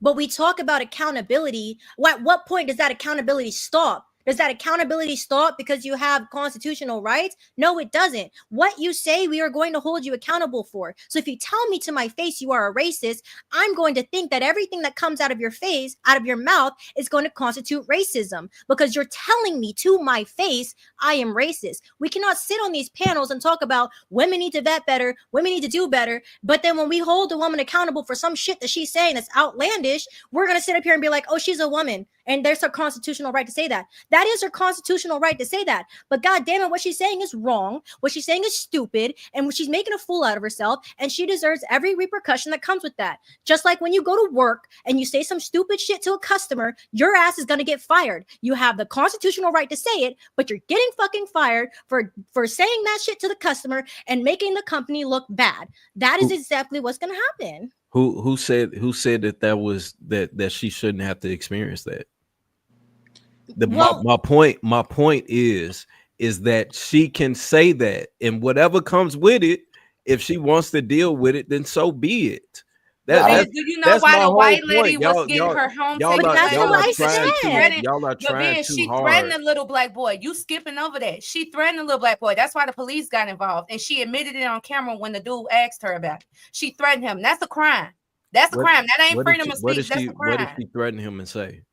He said that she threatened that she was gonna put her hands on him, like remove him from away from her child. You can't do that. That's against the law. You can't put your hands on somebody else's kid, bro. And it's a kid, bro. Like, it's a kid. It's not the same thing. It's not the same. And then you just mad because, yeah, I do agree with what you're saying, Viz. It is a right and wrong. I don't agree with black people doing it. I don't do it to white people. But at the same time, I do have this itch where I sit back and watch it happen, because now y'all white people mad that people not empathizing with the bullshit that y'all didn't put through to every race. Every race then said when they came over here, at some point they endured some type of racial slander or belittling by white people when they're in their environments, and it makes some of them want to want their recognition more. So when they're being pandered, you're not gonna see a whole bunch of people sticking up for them. For what? They're the ones doing it to everybody else. They created this environment. So why the hell are it doesn't make sense. So when it happens to black people, yeah, people gonna be like, yeah, I feel where you coming from, because they be doing it to me too. Like, it's like the enemy of your enemy is my friend. You're not gonna see too many people sticking up for them. And that's why I as a white person feel like, oh, black people can say and do whatever they want to do, because yeah, we're the only ones bold enough to do it. And guess what? Other minorities feel like how we feel too. So that's their fault. Maybe they should be nicer. And she, I'm not a go ahead. What? I think she did complain about the ramifications. She clearly said verbatim, I do not want to live in a country where I cannot exercise freedom of speech without recourse.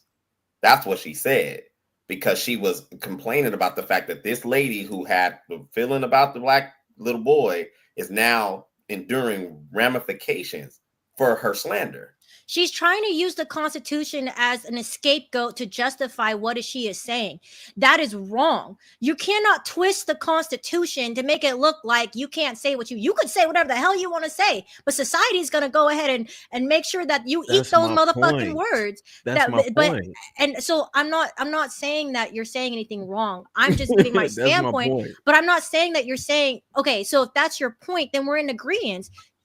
Freedom of speech exists. You can say what you want, when you want, how you want, but you are going to have to eat those words. So speak wisely and think before you speak, because when you come on live television in front of a bunch of people, we're going to perceive you as exactly what you say. So whether you're being sarcastic or whether you're being genuine, it doesn't matter. You still said it. You have to eat it. You have to live through that. So now whatever comes with after that, that's entirely up to you. But don't sit up here and lie to the entire world saying, freedom of speech doesn't exist and we need to take our shit back.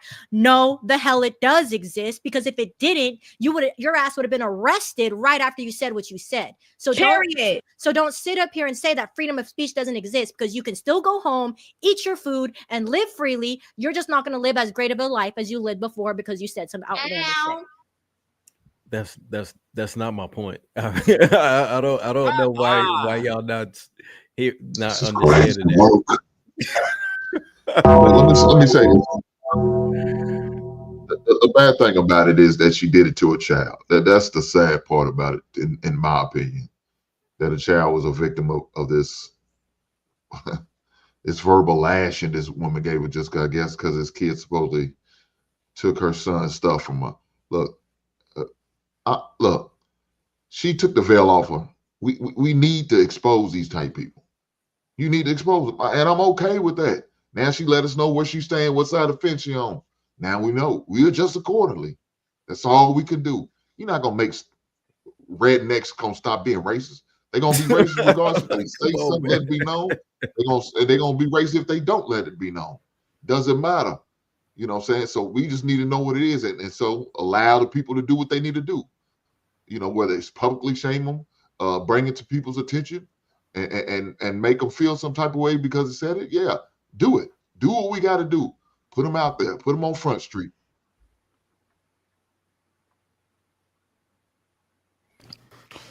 All right. Anybody else? Get to these super chats. Prophecy the Savior, $10 says, Callie, the sad thing about that is most people confuse fame with infamy. Yeah. The reason being is that regardless, both makes them famous and receive support, so she won't get affected by this. My Life Entertainment 999 says, Via, do you realize that the Black Lives Matter riots were staged by a billionaire? WSLGBT named George Soros. Also, white people were rioting with black people doing Black Lives Matter as well.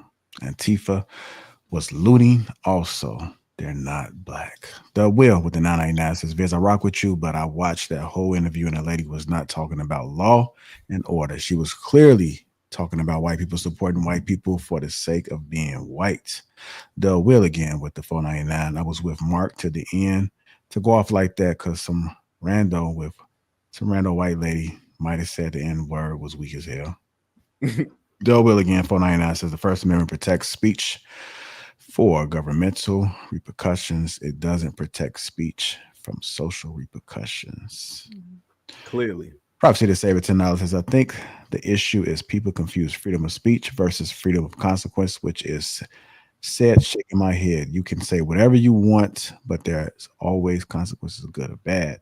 And lastly, My Life, Your Entertainment with the 199 super chat for Super Viz for putting that WS cape on. Well, get your broke ass out of here putting up $2. $1.99. You couldn't even put up a whole $2. Get your broke ass out of here, man. Yeah, don't come at Viz. We're not doing that. We're not doing that. Hey, watch out. Your broke ass out of here. $1.99. Yeah, wow. Look, I felt special one day. Lapeef made me a sponsor. I was like, oh, I did my stuff this show, huh? Oh, yeah. That's my first time. I felt special. Yeah. I was surprised. I was like, damn, we can only come back on the panel.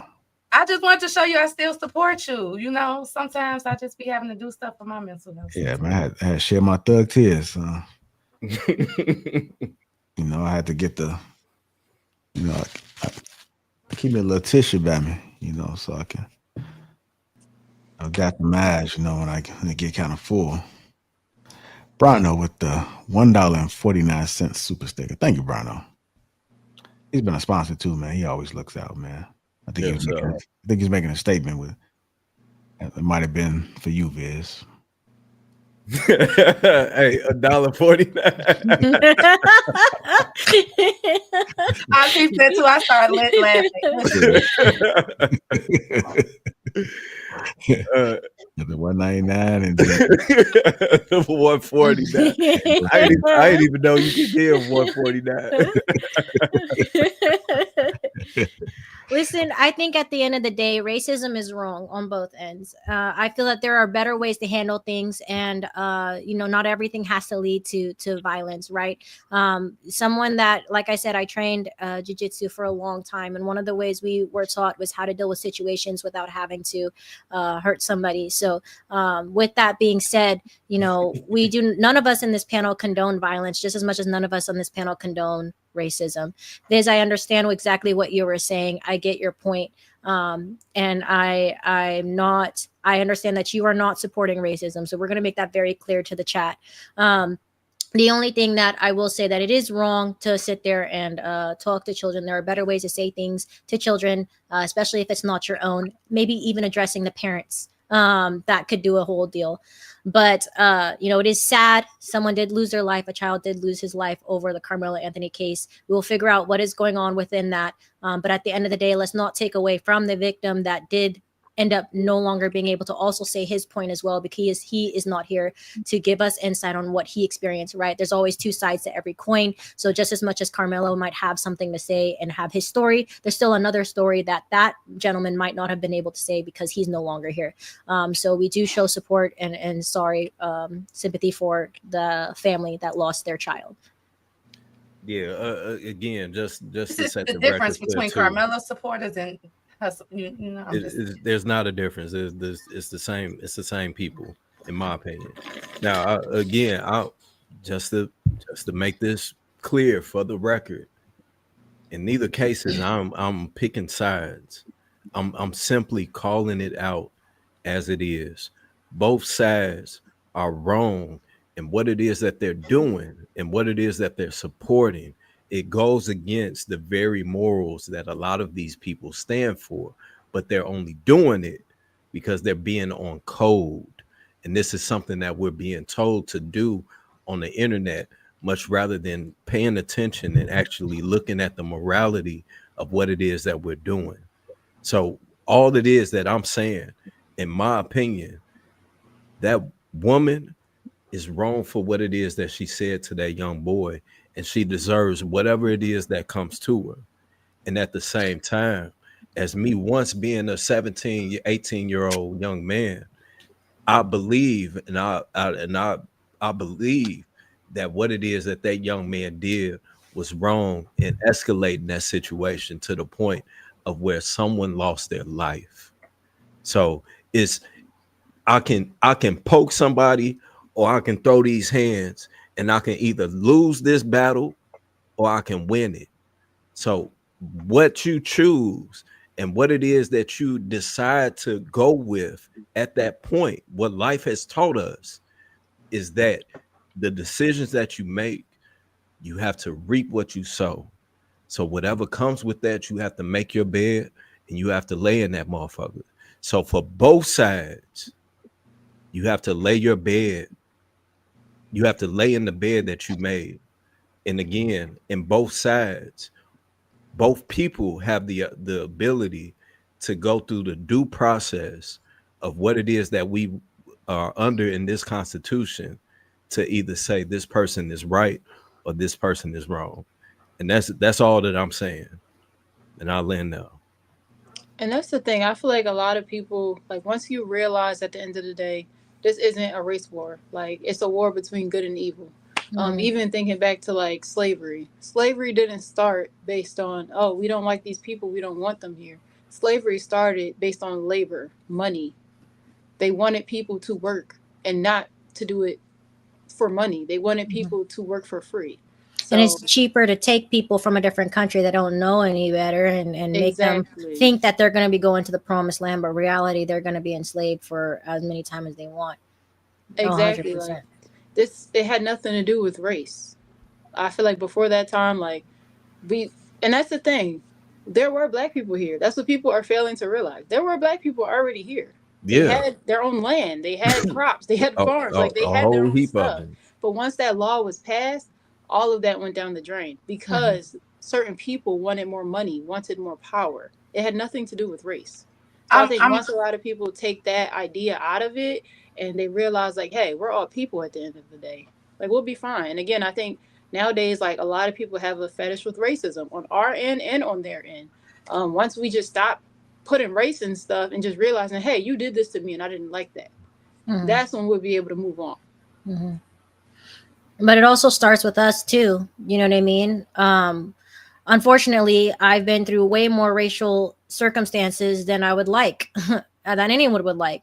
I mean, I was at a bar and I was waiting on my lift and I literally got called all sorts of racial slurs just from someone being drunk, just from me sitting around waiting for my lift, right? Being bullied as a kid, experiencing that. So it's just like, it's a little bit more sensitive to me when I hear these things because I experienced firsthand what it was like being a kid and getting told these things from an older generation than myself. So I didn't like that. So when I see someone doing it, I'm going to check it. And I think we all should. But at the same time, we have to also remember that It starts with us. If we want to make a change, we got to start by making that change. We got to start by doing things a little bit different. We can't be fitting these stereotypes that people keep putting us in. We can't. And otherwise, we're just going to keep giving them a reason to keep looking at us the same fucking way every freaking time. At what point are we going to make that shift? All right, I'm gonna say this, and I'm gonna be quiet, Callie. I agree with what you're saying. I remember I had ordered an Uber, and as soon as I came outside, it was an older white man. As soon as that nigga seen me,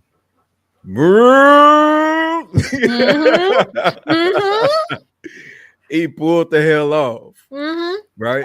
Yeah. But at the same time, I could go to a gas station in a community that I'm from that look just like me, and niggas will be in there, man, fuck you looking at.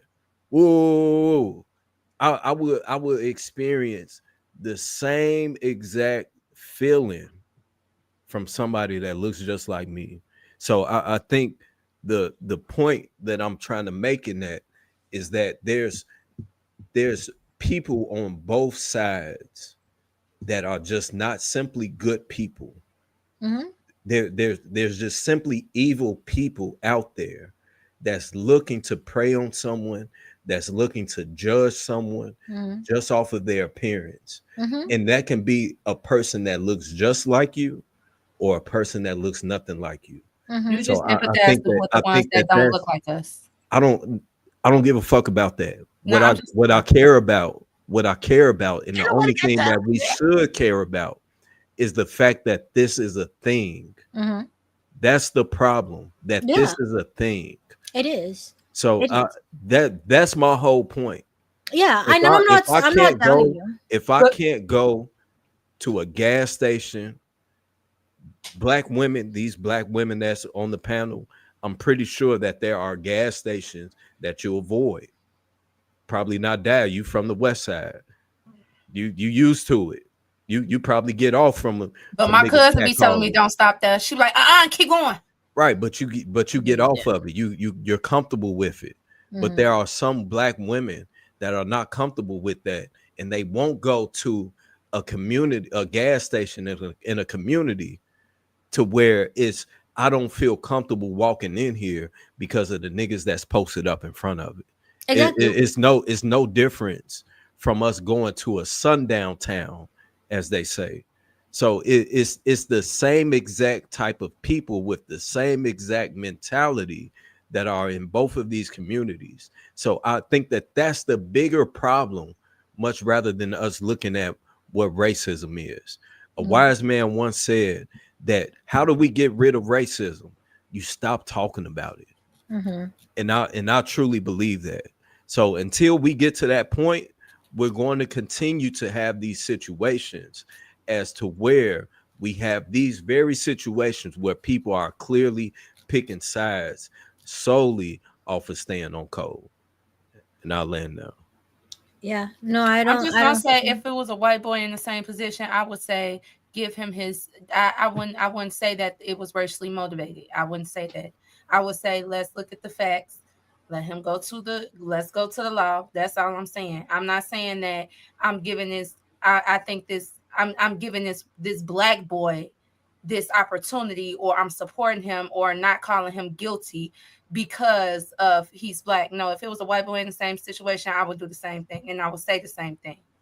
But that's the thing. I feel like media turned it into something different. Because like we had a similar situation in Philly not too long ago.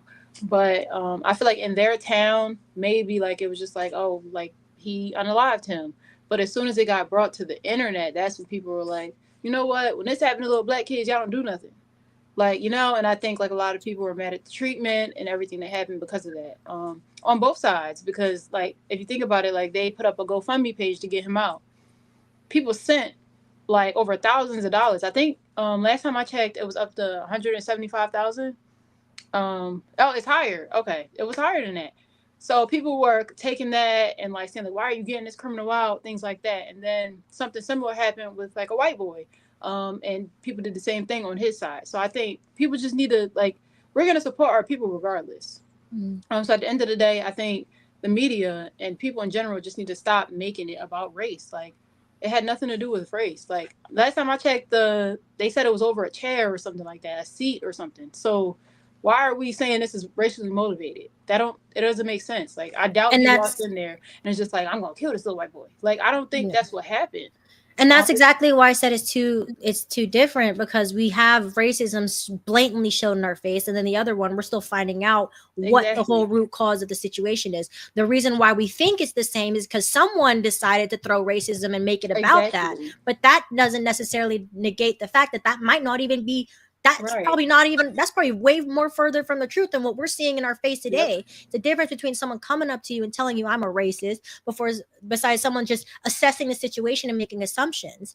So, you know, like I said, at the end of the day, we all have things we need to work on as a community and as a whole. Listen, yeah, we may not have chose to be in America, but we're here. And, you know, to the other cultures and things like that, you guys are here too. So let's find a way to coexist. Let's find a way to be good neighbors. And let's find a way to, you know, you ain't got to like me all the time, but you're damn sure going to respect me. And I'm going to make sure I reciprocate that. And that's all that matters, because that is what's going to get us from going here to actually elevating, because that's what our ancestors wanted for us. That's why Martin Luther King marched. That's why we had Malcolm X. You know, they wanted us to commingle with everybody, not to continue to be segregated and keep repeating the same things over and over.